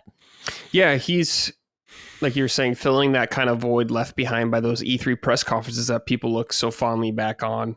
The live stage demos, and he's the only guy kind of doing that now. And if you prefer like the more direct style that Nintendo kind of innovated on, it's totally cool. But like for the people that like those old kind of E3 conferences, like I know Chris likes a lot of those old things. He's the only guy doing it really right now. Right. So, and also just as a postscript to this is it's Gamescom. With very rare exception, and I can't really even think of any specific examples, like Gamescom has kind of always sucked from a conference standpoint. It's about, I think I saw someone recently saying, like one of the people that runs Gamescom, he was like, it was always about E3 announces the games and then you go to Gamescom to play them. Yeah. It was never really about like announcing things. And Sony would have little press conferences. Like I think Until Dawn might've been announced at Gamescom and The Order was shown at Gamescom for the first time. I do remember that. Like behind closed doors. But it was a lot about meetings and going hands-on and interviews and shit like that. And then I think that now that there's a gap, because Tokyo Game Show was much more about press conferences, or at least the Sony conference and other things than it ever was about what was going on at Gamescom. But I think because E3 left a vacuum and maybe one show can only do so much, that there's like, well, Jeff Keighley has a monopoly on this. I mean, what you would really want to see at this point, and I have no problem with Jeff Keighley, but now what you really want to see is someone really compete in that space and like do something different. Or if you want to see really great shows, you have them spin up 2 shows at the same time. That would force people to choose and have more places to appear. I mean, that was what made certain conferences better than others, was contractual obligations. And every Xbox showcase would begin with a Call of Duty reveal. You knew that was going to happen. That was part of a contract, right? And there's less of that now. So I think there's less leverage. And so I think it's a more complicated issue than people think of. And also we just don't need more game announcements. Just piling them on games that haven't come out yet. There's no, it's not like a well that's being refreshed. Things fucking overflowing. It's like a geyser. True. And then you're just like, yeah, here you go. So, anyway. Yeah. All right. This is from Orchard. Hey, LSM crew, just wanted to issue a keep it up to Colin and Dustin's ever-evolving on-screen bromance. Whoa. I love it when Colin is transparent about how much he needs Dustin to help run the company. I've also noticed an uptick in Dustin's GPM, giggles per minute, and love seeing this endearing side of him. P.S. Colin, I understand you don't watch movies often anymore, and I just wanted to add that I went back to your knockback episode of The Witch and found myself rewatching it for a 3rd time. I understand the company is changing, but I quietly and loudly, or quietly parentheses loudly, hope that you will continue to garnish your content with unorthodox topics and things that make me feel like I'm in my friend's treehouse listening to Cozy Times Now Past. Thank you for everything you all do. I'll hang up now and listen. You're a good writer, Orchard. It's been fun streaming with Dustin. I feel like I kind of have him hostage. Like, I don't really know that he wants to totally be doing these things with me. And I try to accept that, but I hope that he's enjoying it too. Because as I've said, a lot now, is that this has really been fun. Like, I look forward to this, to like streaming. It feels like something different. Like it's something that shakes things up truly. It's not like every week for Sacred Symbols, it's the same thing. It's different topics, but it's like I prepare the same way. I read the same sources. Yeah. I'm soliciting the same kinds of inquiries. I need something else. Like, I need it. And that's why I wrote my little note on Twitter last week or whatever it was to the audience, thanking them for the success of Sacred streaming. I was like, I really appreciate this, because I tried to be as loud and as clear as possible, saying like, this isn't really a financial imperative or like anything. I don't want you to feel compelled like this is what you need to support. I just want to do this because I feel like I need a jump start of something new. Mm-hmm. And thankfully we've kind of had the best of both worlds, which is awesome, because it's like doing so much better than I could have ever imagined, actually. I just didn't think there was that much of an appetite for it. So thank you. And Dustin's obviously a key component to it. We really couldn't do it without him. But I do feel like I'm holding him hostage. Yeah. He is vital to the company. I don't know that I want to have a bromance with my son. He is your son. Yeah, that's a little weird. And you don't want to make Brad jealous. Right. We're not trying to do a love triangle. I'm not a son. I'm not a part of the family. I'm more like the neighbor. Well, I thought he's saying your relationship with Dustin, your brother. Oh, no. Exactly. No. I can share Dustin. It's fine. You're all poly. Wow. See, now that's interesting, though, because I feel like Brad's not the look of a poly person. No, he's not ugly enough to be poly. So this is interesting. No. Maybe he's got like a weird nipple or something. I gotta let Dustin be free. You know what I mean? If he wants to hang out with his dad and get a little intimate with his dad, that's fine with me. Yeah, people do weird things sometimes. Just don't do it in front of me. Mind your business. Don't want to see that. All right. And oh no, I already read that. So there we go. Okay.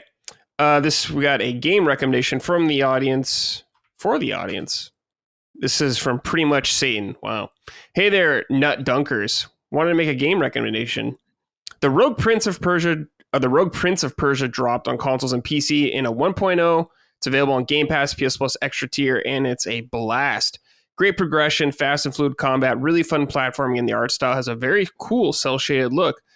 It's designed by Evil Empire, who have done major work / support on Dead Cell with Twin Motion.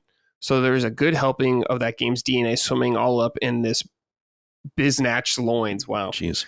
Oh. I don't feel like it's getting the love or a lot of love, and I think it's superb. Thanks for all you do. And remember, if your spouse is too afraid to put a saddle on you, ride you, and call you Denise the purest bred, they aren't worth staying married to. What the fuck are you talking about? What does that mean? What are you talking about? What do you know?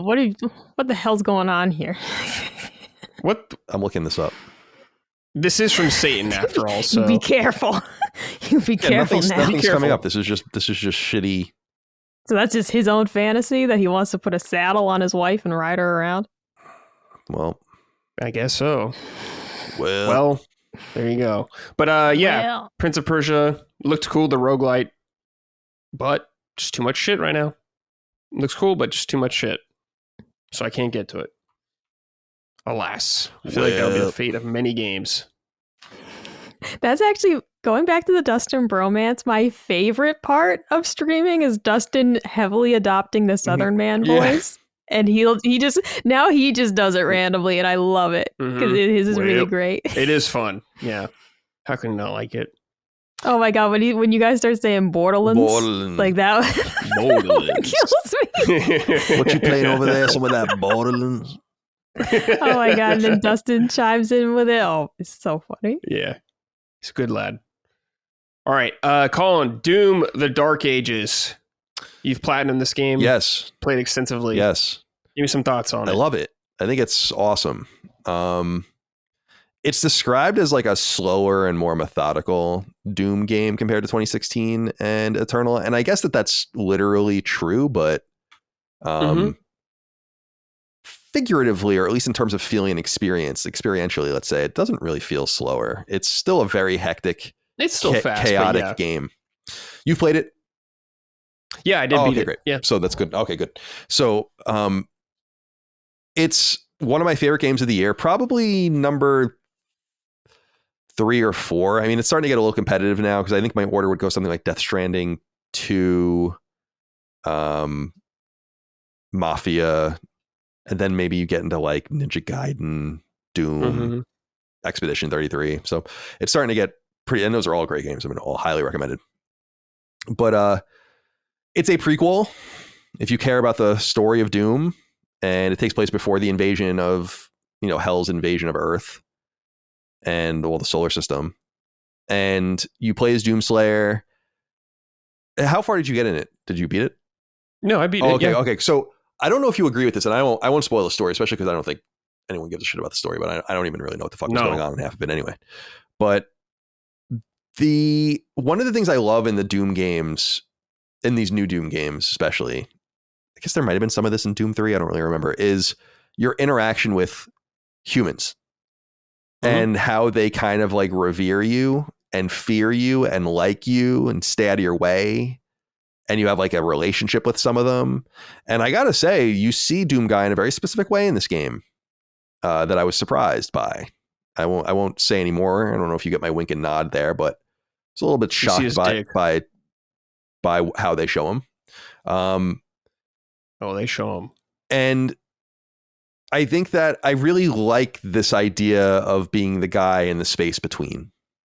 The guy in the void against the aliens, the guy in the void against the hellish demons, the guy in the, like whatever it might be.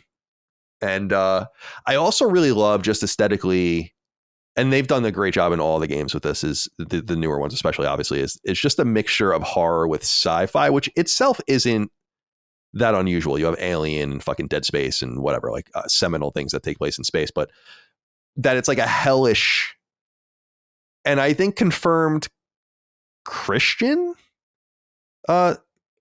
proposition of hell in especially these games. The reason I say that is because the bad guy has a fucking upside down cross etched into his head, and there are upside down crosses all over the game if you look around, like in lights and like the way light shines through things and stuff like that. And I'm like, it's kind of cool. But that's not really an important component of the game. Just something that I really enjoyed about it was just the collaboration with the humans, the proximity to the humans, and how this is like an old battle before things really kick off and Doom becomes Doom. So I liked it from that perspective. And you could even argue that things are a little more slow in plotting because he's not yet who he would become. This is like a weaker form of Doom Guy in a lot of ways. From a gameplay perspective, I thought it was incredibly fun when it lets you play. I will say that. I think the game wastes quite a bit of time with the kaiju style Titan battle shit. And I'm not crazy about the flying around on the dragon demon thing either. I just want to play Doom. I feel like this is kind of reinventing the wheel. Very similar to the way Doom Eternal reinvented the wheel with the hub world, which I fucking loathed more than anything. I can't stop talking about it because I hated it so much. It's like, this is Doom. Just bring me to the next stage. Here they like got me. They got that. They're like, okay, we'll bring you to the next stage. But now it's like sometimes the stage is when you have a gun battle through this amazing environment, whatever it is, this hellish environment, and you're scrounging by and you're getting ammunition and you're just surviving. And at the end of it is a kaiju that you get into, and then you stomp through the stage and trivialize the entire experience. And I never really quite understood that. I'm like, this is stupid. It's just the kind of stuff that you feel like you need to change things up. Everyone's tired of running around as Doom Guy. It's like, no, I would have taken like 5 more stages of Doom Guy running around, killing the same enemies over and over again. I don't give a shit. There's something incredibly fun about the act of just playing, the gunplay. Now, one of the things that I'm sure you noticed when you played it was the emphasis of melee and of blocking, which I think is a cool thing. I can see how people might not dig it, but I became quite accustomed to it, and I really liked it. I loved using my little Morning Star and just bashing the shit out of them, and they would pop out. All the items would pop out of them, and you'd get what you'd get. And I loved the guns were cool, the shotgun, the machine gun, the nail gun, all that kind of stuff. But I really loved the skull grinding gun. I thought that was an amazing aesthetic. I remember seeing that, I only watched one trailer from the game, but they showed that in the first trailer, and I'm like, that's fucking dope. What a cool concept. What a great idea. But I loved the ball and chain gun. And I was just pounding the shit out of dudes like Nightman in Mega Man 6 with it coming out of his arm cannon.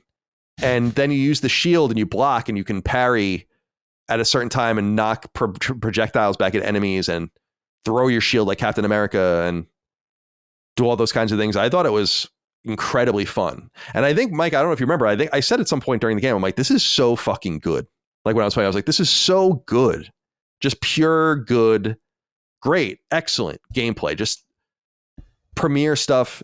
It is a great team, and I could use one of these every 5 years. I hope they continue to refine things. I don't know where they're going to go from here with the story or anything like that, or if they'll try to. They're going to move away from Doom. Yeah, no. I was saying like maybe go and do something new or something else that's different. Hexen or I don't know.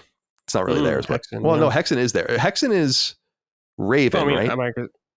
Yeah, I don't know. Microsoft owns it. No, so. Right. Oh, right. That's true. So, that's good now because they're all in the same family. So, yeah, maybe they do something different. They wanted this to be a trilogy, but I really loved it. And the other thing that I think is really cool, and this is true of all the Doom games, the 3 Doom games, the newer ones, is just rife with collectibles, things to find. In this game, you get like currency in the form of gold, plus you find jewels like rubies, and then you use them in some combination with each other to upgrade all of your weapons and items. It seemed to me that the typically you would find or invest in health upgrades, shield upgrades, ammo upgrades, but it seems like you find them kind of unavoidably as you kill bosses in the game, which is kind of cool. So you kill like mini bosses and you rip out their heart at the end, and it's like an ammo upgrade, and he like squeezes it and imbibes its power. I don't know if there's a lot more to say about it really, but so I really, really loved it. And in the order of operations, I think it's the second best of those Doom games. I think Doom 2016 is still the best one. It's the most pure Doom game. It's so fucking good. And I just played it again and platinumed it over last Christmas. I mean, I was like, damn, this game's fucking excellent. It's just so good. And Doom Eternal is really good too. It changes the rules a little bit. It's much more about cycling through weapons and trying to solicit what you need out of enemies, which is cool. And so it's a little puzzle. But I think the hub world kind of ruined it for me, and just like the worrying about too much extraneous shit. I think Doom: The Dark Ages has some extraneous shit to worry about just in these playable parts that. And I was playing on hard or whatever. It's like it seems like you're just going through the motions to like get to the next part you actually want to play. And that was the way I felt about it. So, okay, yeah. Bob Dylan wrote in from the grave. Wow, Bob, welcome back. Glad Colin liked Doom: The Dark Ages. I can't understand why everyone was being such a nitpicking baby when it launched. Wah, the story sucks. Wah, I don't like the mech sections. Bitch, the cutscenes are like a minute long and it's Doom. Who cares? The mech sections were maybe 5 minutes tops, and you got to have a kaiju battle. If this were a Japanese game, everyone would be twerking or tweaking their little baby balls, claiming absolute cinema. Wow, big babies. Yeah, whoa. Bob Dylan angry today. Yeah, he is a little angry. Bob, relax. I'm angry. Relax, Bob. The story. I don't know if the story sucks. I didn't really know what was going on. So no one knows what's going on in that fucking story. No one. I didn't know what the fuck was going on. Maddie didn't know what was going on. Yeah, I didn't really get it, but I will say I was compelled by it. Like, again, I wrote down some of the names. Every time that character Azrak came around, he's the demonic character with it. He's like the main bad guy with the cross in his head. I was like, this is excellent design. And again, he looked cool. I feel like there is something Christian to the horror in that he is so Christianly demonic, even with his little cross, but just the way he's presented with the huge demons, like something you would see out of a Renaissance painting. I really, really, really loved his design. And I also like the design of the character Creed Maker, Kreedmaykr. He was like the weird, almost like a Star Wars style character with him floating around on a Professor X-like platform, and he had like eyes all over his face. Oh, yeah, that guy, yeah. I was like, these are great designs. Do I know what's going on? No. But I really enjoyed playing in those spaces, and I like just looking at the models of the characters and just the cutscenes. I thought it was fun. But I don't. Do I know what's going on in the story? No, I really don't. But I just love its combination of linear action with kind of more open areas. Like the game gives you some options. Go to this area and destroy 5 enemy cannons, and you destroy them in any order you want. And you can see like where the mobs are on the map and deal with it as you take them. I thought it was a great deal of fun. I thought the balance was fair. I love unlocking when you want to upgrade a weapon all the way, then you unlock its challenge. And then that unlocks like new skins for the weapon. And yeah, I just thought it was a pleasure to play. Yeah. Yeah, I liked it overall. It's my least favorite out of the 3. Oh, interesting. I would say. I wasn't a huge fan of the melee and the shield, so it's like if I'm not a big fan of it, like that's the big part of the game this time around. And the exploration for like some of the levels, didn't really do it for me. Like a lot of like the wide open field areas and stuff like that, I didn't really get much extra from that. But it's still really good, and I think it's absolutely worth checking out if you like the other Doom games. I loved the melee and the blocking in that the projectiles that you could block would turn green. All the other projectiles would be like red or orange or whatever.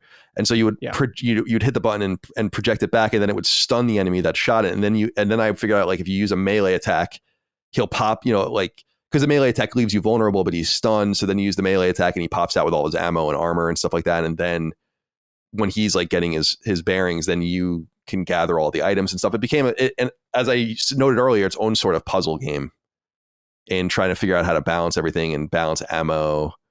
And I liked that they only had 6, I think, weapon options, but each weapon had its like an alternate version. And then some of them had their own sub-alternate versions that you can unlock. It was I thought it was pretty dynamic, but maybe it's a recency bias. Maybe I have to marinate on it. The only thing I know for sure is that I think the 2016 one's the best. Yeah, that's fine. I don't know. I'm in the Eternal camp, and I think a lot of it my enjoy with Eternal is, this may sound weird because I play on PC, and it's way easier to swap between weapons and stuff like that. So the flow, in my opinion, is a lot better. So I personally just enjoyed that more as a game. But Doom the Dark Ages is a good game. Yeah, I don't know about like the dragon stuff. It's fine or whatever. Like the whole like dodging sideways thing constantly is like kind of like it just felt very easy. Like the thing about Doom is that it's not easy, and these felt like just going through the motions, especially when you were in the kaiju. It's like, this is a joke. Even deep in the game, it's like, what are we doing? And like I think it's good to let the player kind of like feel like they have a crazy amount of power, but not every time you get in one of those sections, I guess is what I'm saying. Yeah, I totally understand. I mean, and I want to be clear just for the audience that hasn't heard me talk about it before. I love all 3 of the Doom games. I love Doom. I mean, I love all 3 of those newer Doom games, though. I recommend them all highly. I'm just kind of relating them to each other, but they all should. You should play them all. Yeah, you should play them all. You'll have a good time. All right, Micah. Fell, Seals, Arbiters, Mark. Talk to me. You've been playing this for a little bit. Yes. Yeah, and I'm not gonna lie, I'm starting to get burnt out. A little tired of it. Sure. Yeah. Let me set the stage. All right. The basic premise, you are an arbiter, which is like the fucking cops in this world, basically. And there's rampant corruption. And you're one of the good ones. You're a good egg. And you are wanting to root out the corruption and trying to dispense justice the right way. The story is really good. Like, I will say the story so far has been excellent, and I really like it. There have been twists that I wasn't expecting. It's just very well done, very well written. So the story, top tier. It's a tactical, grid-based RPG, which is like my favorite kind. I love those. It's something different, though, from like the Fire Emblem games that I love, because in this game, like you're hiring most of your party members, there's like mercenaries. So instead of having these kind of like deep like relationships and like affinities for these characters, they're just kind of people you pick up along the way. You may become attached to them, but it doesn't feel the same. So, sure. And it's one thing. It's not really a detraction. It's just different. There are some characters that join you along the way in the story, and they have more scenes, obviously, and kind of you get to know them. But there is like kind of the main small number of people that the story is about. And then you're just hiring everyone else that you need along the way. It's maybe slightly disappointing because, yeah, it's a long game. I think I am 20 hours in, and I consulted a walkthrough just to see how many battles there were. And I was like, oh shit, I'm approaching halfway. Oh, damn. So this is like a 40-hour game, and it's just a little weird to not be building like relationships with your party members or feel like you care about them at all. Sure. You know, you kind of got to I got to make up my own stories. Like, oh, that wizard saved me once, and now we're best friends. Like, because otherwise, like, who gives a fuck? Like, who cares? In terms of like organizing your party, there are a ton of classes, and each character can have a main class and a subclass. So there are skill trees out the ass in this game. The way to unlock the more advanced classes is to level up in other classes. So, for example, the Ranger class is unlocked by being a certain level in the Scoundrel class, and then you also have to level up in like the Fellblade class or something. You know, like it's like that, where it'll be like, oh, to unlock the most advanced class, you got to be leveled up in these two other ones, and it just keeps rolling like that. And so it encourages you to keep switching your party members' classes. I don't love it though, because, well, it's all right. So like, I got this guy as a wizard, right? And I like him being a wizard. Wizards are fucking cool, okay? But if I want him to have more, like, I have basically maxed out his wizard skills, and that's it. Now he can keep leveling up, and like, you know, he gains XP, and his like, you know, mind attribute goes up, so he's stronger. But to actually get stronger attacks at this point, I have to level him up in 2 different classes that I don't want to deal with in order to get him the like War Mage class or whatever, which has way stronger magical attacks. And it's just kind of annoying because like one of the classes I'd have to level him up in is, I think, the Fellblade, and it's like, he's not a weapons user, guy. He's a fucking wizard. I don't want to have to bring him through that. That's right. Yeah, he's a fucking wizard. And like, I don't want to have to give him a sword for like 6 battles to level him up enough and get enough points just to do that. Because it's like, I know he's not going to stick with that class, right? And it's just kind of, I don't like that part. I don't like that part very much, honestly.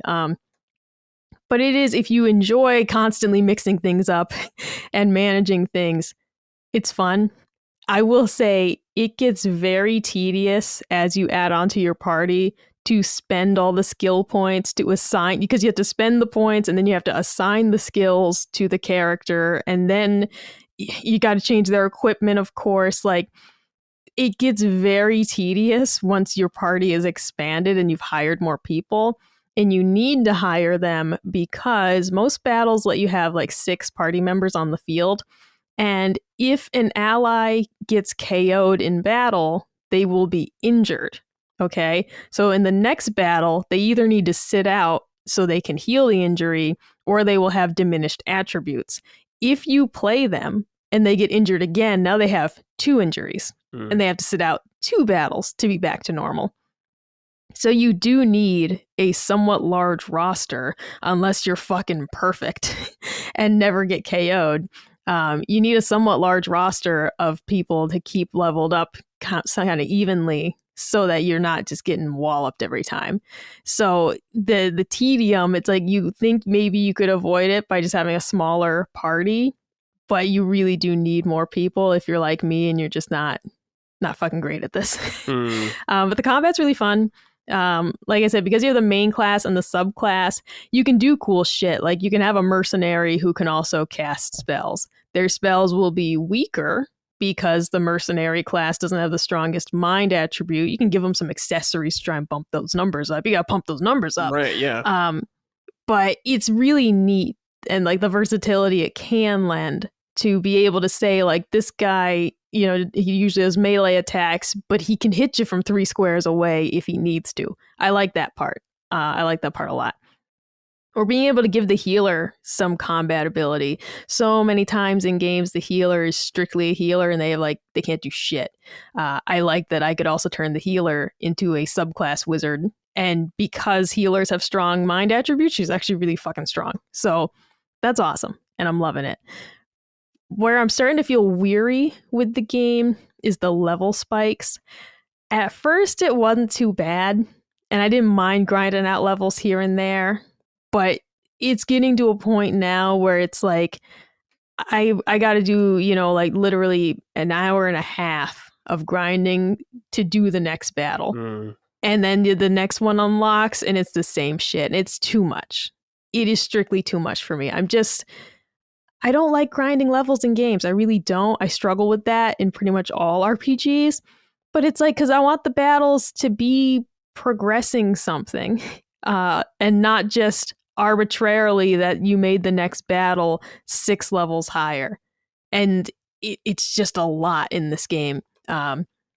Like, that's a huge jump. This is a very tough game to succeed if you're underleveled, like really tough. You will do so little damage and they will just fucking ramshackle you. So like it behooves you to grind and level up, but I have spent hours doing so. Like, I've spent hours playing it the way they want me to play it. And last night I just got to a point where I was like, fuck it, let me just bump down the difficulty, because it goes very easy, casual, normal, and then I think they have 2 hard modes.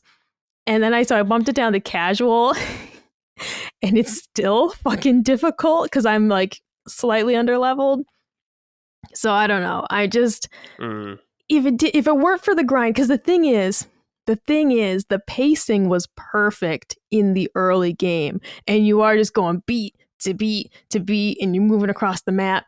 And then it gets to a point where the difficulty spikes start, and it's like, now I just feel like the pacing's off, because I do the battle and then I gotta do 90 minutes of fucking grinding, and then I do another battle, and that's rinse and repeat. And I'm like, the story was moving at a nice pace, and now I'm like, fuck, I gotta wait 2 hours to see the next little cutscene. So I don't know. I don't. My Saiyan pride says not to put it on very easy, but I do think I might not finish the game if I don't. So it's kind of like, which one do I want? Do I want to see the story? Just bump it down, dude, to finish it. God, because I have done that in the past for things where I'm just like, I just want this to be fucking over. Yeah. All right. I'm tired of it. So I might do that. It's still good. It's good. I will say the caveat is you got to be someone who doesn't mind grinding levels. And I do mind. I mind so much, and I can't stand it. Oh, I love it. I love grinding to a degree. I don't want to grind too much. I know. Well, no, and that's the thing. I don't mind doing a couple battles to level up. Like, oh, I need to go up 2 levels. But the jumps are just so high for how little XP you get per battle that it's like, dude, you want me to go out? These are not short battles. Like, these are not short battles by design. So we're talking like doing a level to grind might take like 20 minutes. All right. For a more simplistic level, there are ones that would take way longer. And then it's like, cool, I didn't even level up doing that. And so it's like, why don't I do like 6 more of those? And it's just wearing me down. Yeah. It's wearing me down. I like the story so much, though. And I do like the combat a lot. But yeah, I'm not loving that you kind of have to equip all the different classes in order to get your guys like better skills as they go. And I'm just not loving how the difficulty spikes are kind of ramping things up in a game that's like already pretty long. Like, there's a lot here. Lot here. So I'm saying that in the way of, I can understand in a game that has fewer stages to kind of pad out the gameplay and say like, well, we'll make it so by design you got to replay some stages. This game has so many fucking stages. I don't want to replay the old ones. You already gave me borderline too many. Like, you've already given, like, I looked at that list of stages in the walkthrough. I'm like, fuck, I almost feel like it's too many. Yeah. And so I definitely don't want to replay the old ones when I'm only halfway through this and I already feel like I've played a lot. That's kind of the bigger problem I have, is like, you didn't have to do this to pad things out because you had plenty of content here. Yeah. So okay. I like it. I still recommend it, but be aware that there's grinding involved for sure. Yeah. And if that's not your thing, be prepared, like I'm going to do, to bump the difficulty down in order to just say, like, I just want to see it. Yeah. I want to experience it. Yeah. And Triangle Strategy just came out on everything. Oh, dude, I highly recommend that. I recommend that like a million times. Yeah, it's more. really This is good. I really this is really game. good. But Triangle Strategy, bro, if you haven't played Triangle Strategy and you love your little grid-based games like I do, you're moving your little pals around, all right? If you love that shit like I do, Triangle Strategy is a must-play. A must-play. It's excellent. Yeah, it's the really story, oh my God, the story, the fucking investigative sections, the gameplay, that was my game of the year that year. Yeah. It's phenomenal. And I recommend that to everybody. Came out at a bad time. I guess there maybe is no good time anymore, so whatever. When did that, what came out around that? Well, Final Fantasy Tactics is right around the corner, and there's... Oh, I see. You mean right now it's coming out at a bad time. Yeah, I thought you meant at the time. No, not at the time. It's perfect. No. There's nothing to play right now. Play Triangle Strategy. They barely acknowledged it. They just released it. I know, it was weird. I know. That's because they're like, we don't make enough money on our games. It's like, well, fucking tell people about them. Yeah. Jesus. Yeah. Jesus Christ. Ain't not one of you, but I include the company. Nobody told me Final Fantasy 16 was on Xbox. Even they didn't tell me. All right. Like, even I had to suppress an N-word right there. Even the people at Square Enix didn't tell me that game was coming out. So, like, what do you fucking want from me? Yeah, what do you want from me? Even you didn't tell me your game was coming out on Xbox, and I was waiting for that shit. I gotta look at on the PlayStation app because I think I was saying to Micah because I think I saw that it's discounted actually for PlayStation Plus for a little while. It is. So I gotta buy it before that's off. If you have it, even Lockmore bought it. It's so good.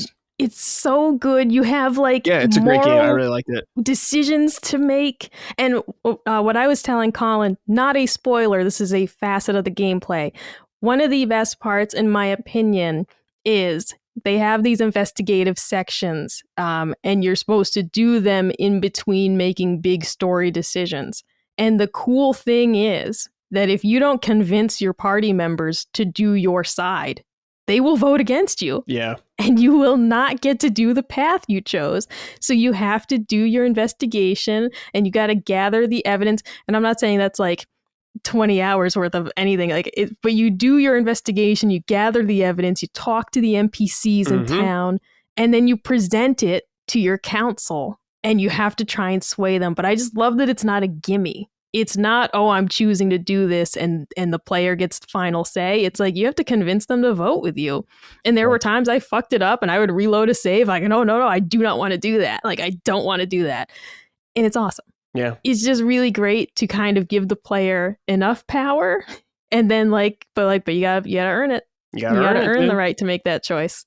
It's phenomenal. Gotta earn it.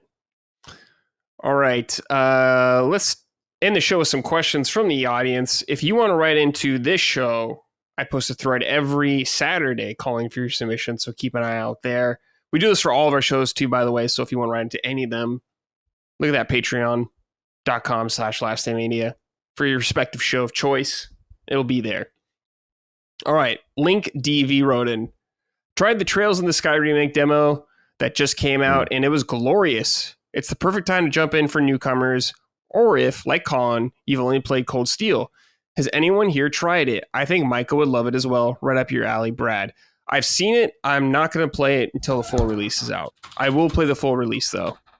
But the demo, it is the beginning of the game, I believe, and it carries over to the full version. Oh, cool. But I'm just going to wait. But Micah, what about you?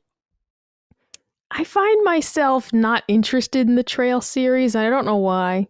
I don't really know why. It does look like something on the surface that I'd enjoy, but I don't know. There's something that never hooks me about these. I don't know what it is, but I've never seen one of them and said, I must play. It's not like the Tales games where like, I must play this. I see. I look at this and I'm like, all right, it's a game. I don't know. I'm not knocking it. I just have never felt compelled to play one. Like I see a Yakuza game come out and I'm like, fuck, I simply must play that. But this, I don't know. It doesn't do the same thing for me. Sure. Colin, you played Cold Steel. Yeah, I liked Cold Steel 1. That's the only one I played. I bought the second one, but I never got to it. I'm overwhelmed, and I don't really. It's very similar to what I experience with right now with Yakuza, where it's like or like a Dragon River, where it's I'd be interested in playing these games, but it's overwhelming, and I'm not going to just jump in. Like I'm not going to do that. So I don't really know where to begin and like what to play. And this is the beginning one. This is the very first. So this game. is the first one ever, right? Yeah. So maybe it's not a great time. That's why September 19th actually. Maybe. Because the only thing I have, I mean, there's a lot of games crumpled up in that space that we were talking about, and then I need time to like net through that, and then I want to play Ghost of Tsushima again before Ghost of Yotei comes out. Because I never played the PS5 version, and I never played Iki Island either. So Iki Island's great. So I never played that at all. I platinumed back on PS4, and then I just never played it since. So I want to make sure that that's kind of not going to take that long. That's like going to be like 25 hours or something. I don't know. I don't want to speak too out of turn, but so maybe if this is the first one and this is like kind of the place where it begins, then maybe it makes some sense to play this one, because that's the thing. It's not even like you don't want to bring poser energy to it. It's not even that. It's just like I want to make sure I'm getting what I'm supposed to be doing. And I think some people are saying like you play Cold Steel 1 and 2 and then you kind of bail out of that for a while and you go do other shit and then you get back to Cold Steel 3. And I mean, they're doing like the Star Wars. What's the best order to watch the Star Wars movies? Like, nah, don't overcomplicate it. Release order. Well, because I really like, I want to respect it. I want to be a Trails respecter, because I really did like Cold Steel 1. I thought it was actually really good. And I know Dustin calls it, budget Persona, and in a lot of ways it is, but it's truly a different kind of story and setup. And I liked it, and it's very comfortable. It's a comfortable and it's not a cozy game literally, but it's a comfortable game for me to play. I want to be in that world. I like it. It's connecting with like youth, right? And like your youth and the potential of youth and all. I don't know, whatever. Yeah, this is, I mean, Trails of Sky was the first one, so this is it. This is the time to jump in. Yeah, I think maybe I didn't really know that. So maybe that's something to consider for sure. Yeah, man. This is it. I'll be there. It looks good. I'm on Steam right now. I'm just looking at the trailers and it looks great. Yeah. All right. This is from Gene Parks, Uber driver. Hey, Summoners. Can I get a pulse check from Colin and Micah on how they feel about the upcoming NFL season? As a Lions fan, I'm rooting for Aaron Glenn with the Jets. Perhaps a friendly wager between Micah and Colin on who wins the season series between the Jets and the Pats. Good luck with the season. How do you feel, Micah? Really good, actually. I'm just excited. Literally, though, my dad texted me a half hour ago and said, hey, next Sunday is the last Sunday without football this year, with 2 football emojis. So we're very excited. Cool. I always look forward to talking sports with my dad. Hockey a bit more so, because we both really love the Bruins. But I mean, we get super excited for football too. And we always talk every week about the games and everything. So I'm very excited. We have a new coach. We're gonna see how that goes. I'm not incredibly optimistic. Like, I'm not thinking, oh man, we're gonna have a Super Bowl run this year or some shit. But I'm optimistic in the way that I don't think it could be worse than last season, and I don't expect it to be worse than last season. So I'm excited for that. And I'm just excited for football to be back. I have my other kind of pet teams I like to keep an eye on. Like, I love watching the Lions. I think Dan Campbell is like an incredible coach, and so I love watching them. I like watching the dumpster fire of the Browns. The Browns are like one of my dad's favorite teams. And so like, I loved Baker Mayfield when he played for them. Kind of excited to see a Joe Flacco season. And I do Baker Mayfield on the Buccaneers. That's another one of my dad's kind of little pet teams that I also adopted. So I'm excited for the Pats, but I'm also excited for my little stable of teams I like to just keep an eye on. I won't say like I'm a fan of those teams. Like, I'm not trying to hold that mantle. But those are the little teams I root for. If they aren't playing the Pats, I'm definitely rooting for the Bucks, rooting for the Lions for sure. Got it. Colin. I'm hopeful. I'm not optimistic for the season, but this is everyone's 0-0 and anything can happen and get off to a good start and see, you don't really know what you have until you're playing a real game. Preseason football is not real football, and you're not playing against your opponent's best, and you're not using your playbook. And so there's a lot of unknowns, but the Jets have pretty good talent on paper defensively. I think pretty average to mediocre talent on offense, and we have some great players on both sides of the ball, obviously. But I'm hoping, the Jets haven't made the playoffs since the 2010 season. So I just want to make the playoffs. Like that's been my goal, like my desperate goal since 5 years after they made the playoffs. We're now 15 years after they've made the playoffs. So Like, it's literally just, please, for God's sake, make the fucking playoffs. Like anything, and a home playoff game, if they play a home playoff game, which is not going to happen, but if they, because to get a home playoff game in the first round, you would need to win your division, which they're not going to win the division. I would, maybe everyone else will die. Yeah, maybe. You know? Maybe everyone else will simply perish, and then they'll have a chance. But it's exciting. The Patriots and the Jets are exciting for the same reason this year for both of us. It's just that new coaching, new culture, like see how it pans out. You know, a lot of promise. And so and I just love football. I love NFL football, and so that Thursday night game, and it all kicks off then, and then into that Sunday, and then I'll be MIA on Sundays forever until it's because football really does raise the quality of my life. Like, I just love the NFL, and fucking everyone loves the NFL. It's huge. It's getting bigger and bigger and bigger, but very excited. Oh, really? Is it? Oh, yeah, it's huge. I didn't know that. Yeah, the NFL is huge. Oh, absolutely. Yeah. No, I know it's huge here, but like in other parts of the world, in other parts of the world, it's definitely growing. Yeah. They're doing more and more international games.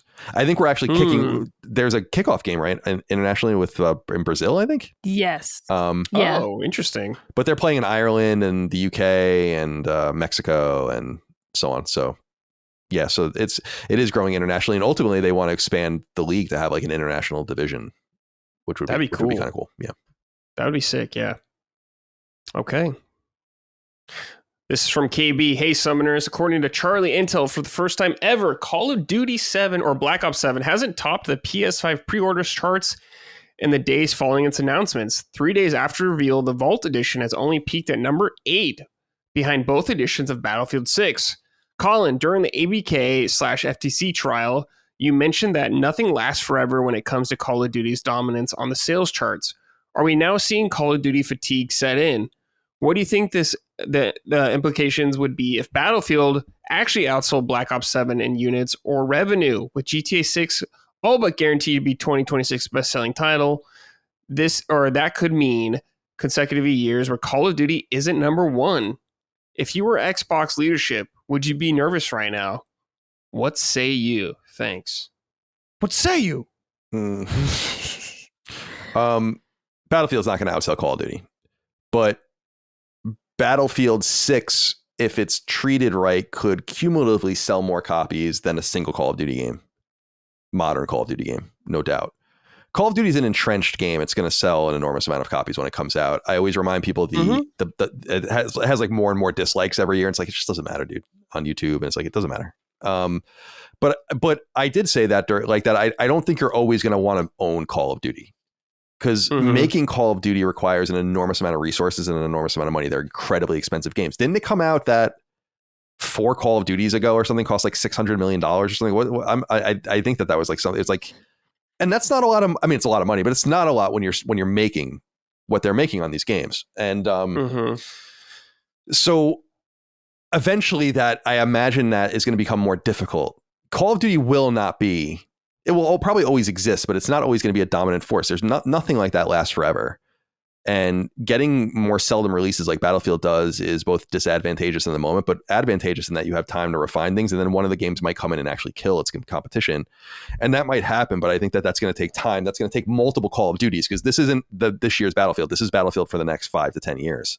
You know, like if this really works, this is going to be the Battlefield game for a long time. And if it doesn't work or it fails to launch, then they'll probably start again and get another one out in 5 years or whatever.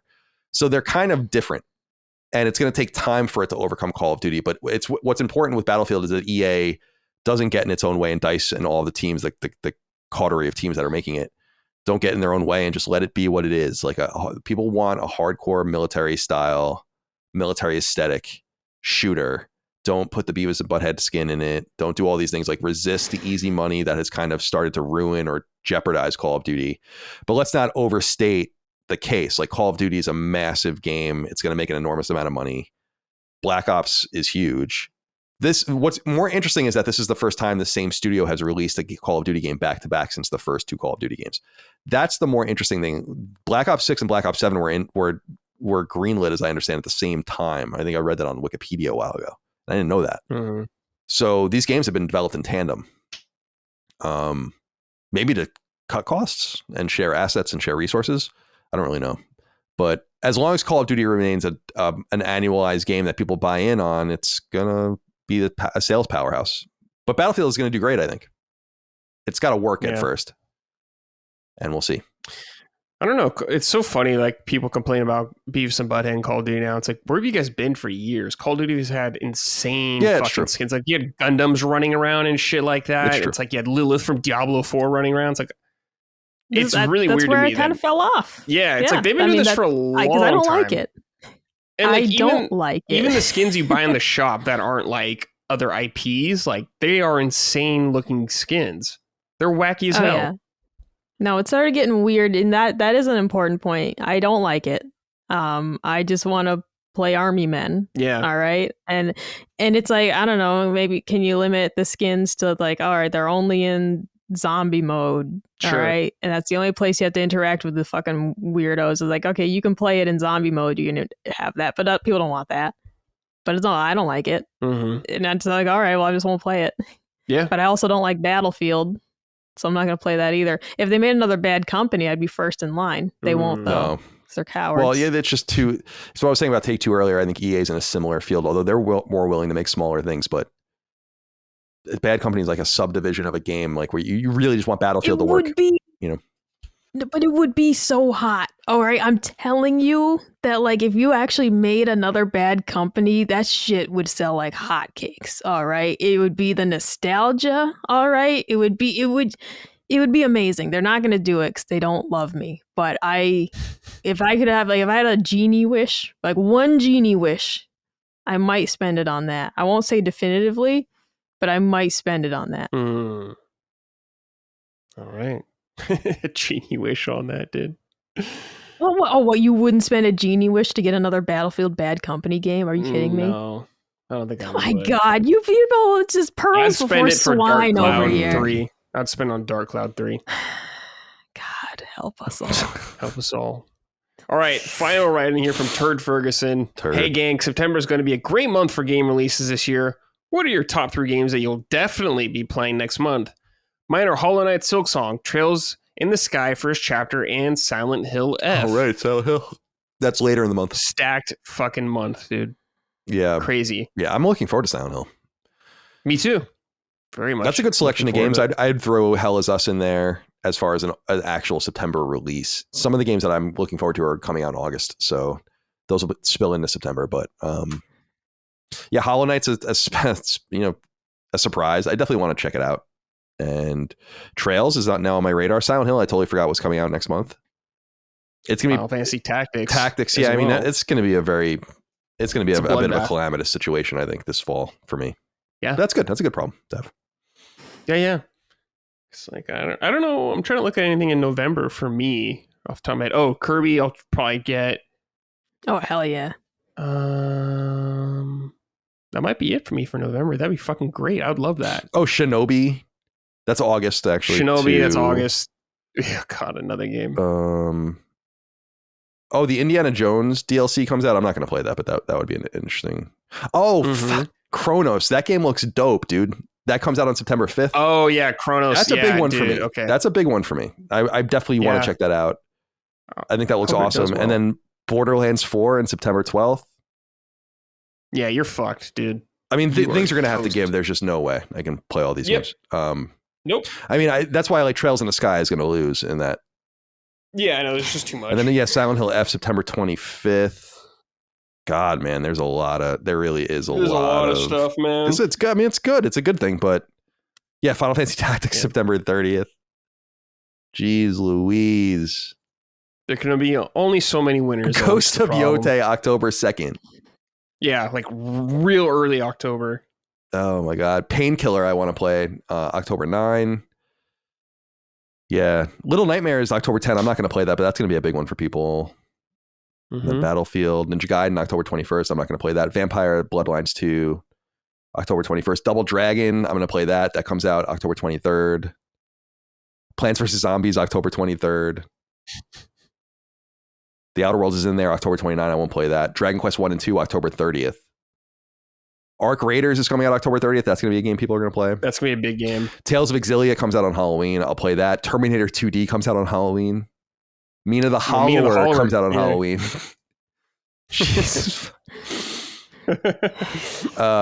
Mina wins that. You're giving yourself agita. Mina is going to be awesome. I'm definitely going to be all over that. Yeah. And that might be like it after that. Because like Stalker comes out November 20th, but I don't think I'm even going to bother. Octopath Traveler 0 is December 4th, but I won't play that probably. And that's pretty much the end. So we just got to get through that very trying time. Oh, and we don't have a date for it, but Power Wash Simulator 2 comes out this year. Right. Oh, yeah. That's when you have to get to immediately. That's a must play. Yeah, you don't want somebody anyone to spoil it for me. In this one, you clean a car and you're like, fuck. God damn it. Micah, top 3 games for you in September. What I got pre-ordered is Final Fantasy Tactics, Borderlands 4, and Silent Hill, which I've never played one of those before. Ooh. But that one intrigues me. Are you going to play Borderlands try it out. on Xbox? Yeah. And then Silent Hill is on Xbox too. Yeah. Yes. Okay. Yes. I didn't know if they were doing a Switch version. I don't think they were. No, for Silent Hill, no. And the board, like I was not going to play Borderlands on Switch. That doesn't come till a little later. I want the Xbox for that as well. Right, that's right. All right.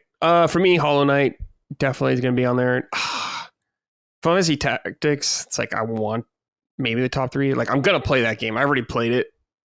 So it's like, I don't know if it should be on this list. Chronos, I'm curious about. I really want to see reviews for that game to see how it does. But Silent Hill, F, absolutely. And probably Trails, so I guess I'm the same as Turd Ferguson, I guess, here. Chronos looks awesome, dude. I'm really a believer. We'll see. I heard good things. I think people were playing it at Gamescom, and they liked it. Okay, yeah, so, that's good. Good to hear. I think that if that game comes out great, because Silent Hill 2 Remake was awesome, then really Bloober is established, in my opinion, now as a team that you should believe in. They've not a fluke. Yeah. You don't want a fluke good game. That's not, theirs IP or anything like that, but this is like theirs, so we'll see. All right, Micah, Colin, that's it. We're done. Cool. Thank you, Moriartys, for joining me. Thank you for having us, for being our psychologist. Yes, marriage counselor. Yeah, our counselor. Always fun. We'll see you soon. You guys got anything fun planned for the rest of the day? I think I'm going to try to go in the pool. Oh yeah, that's right. Wow. Yeah, we'll see though. Wow. See how, and then I got to work out, and then just dinner, and I'm going to start System Shock tonight, I think. Oh, Shock 2? Yeah, System Shock 2 remastered. I beat System Shock 1 remake last year. Oh, right. Yeah, that's right. This is kind of the last lingering game on my list that I've not gotten to that's come out. And then, like I was saying, I can get to some older stuff too, but I just don't think it's going to happen. Again, that RoboCop DLC was supposed to be good, so I'd like to check that out. Cool. We'll Micah, what about you? I could do some more work. I got a lot done yesterday though, but I could chug along a little bit more with some work and chip away at Fell Seal some more tonight. But I just really want to say that when I played Journey, and it made me feel like I was back in the womb, and I could feel my mother around me, and it touched my heart in a way nothing else ever has. You feel good? I just want to throw feel that good about out yourself? there. It made me feel like I was wrapped in a warm hug. It just did something. Mm-hmm. Did something to me. And don't even get me started on Flower. Oh my God. Those games are tight. All right. See you next week, everybody. Take care. Bye. And goodbye. Summon Sign is a product of Last Stand Media and Colin's Last Stand LLC and is proudly recorded in the USA. The show is written and hosted by me, Brad Ellis. The show is produced by Dustin Furman. All of Last Stand's theme music is by Ramon Narvaez. Summon Sign, along with the rest of Last Stand's media shows, are fan-funded on Patreon at patreon.com/laststandmedia. The following names are at the producer level on Patreon, our highest tier, and we are grateful for your kind contribution and generosity to our independent endeavor. Thank you.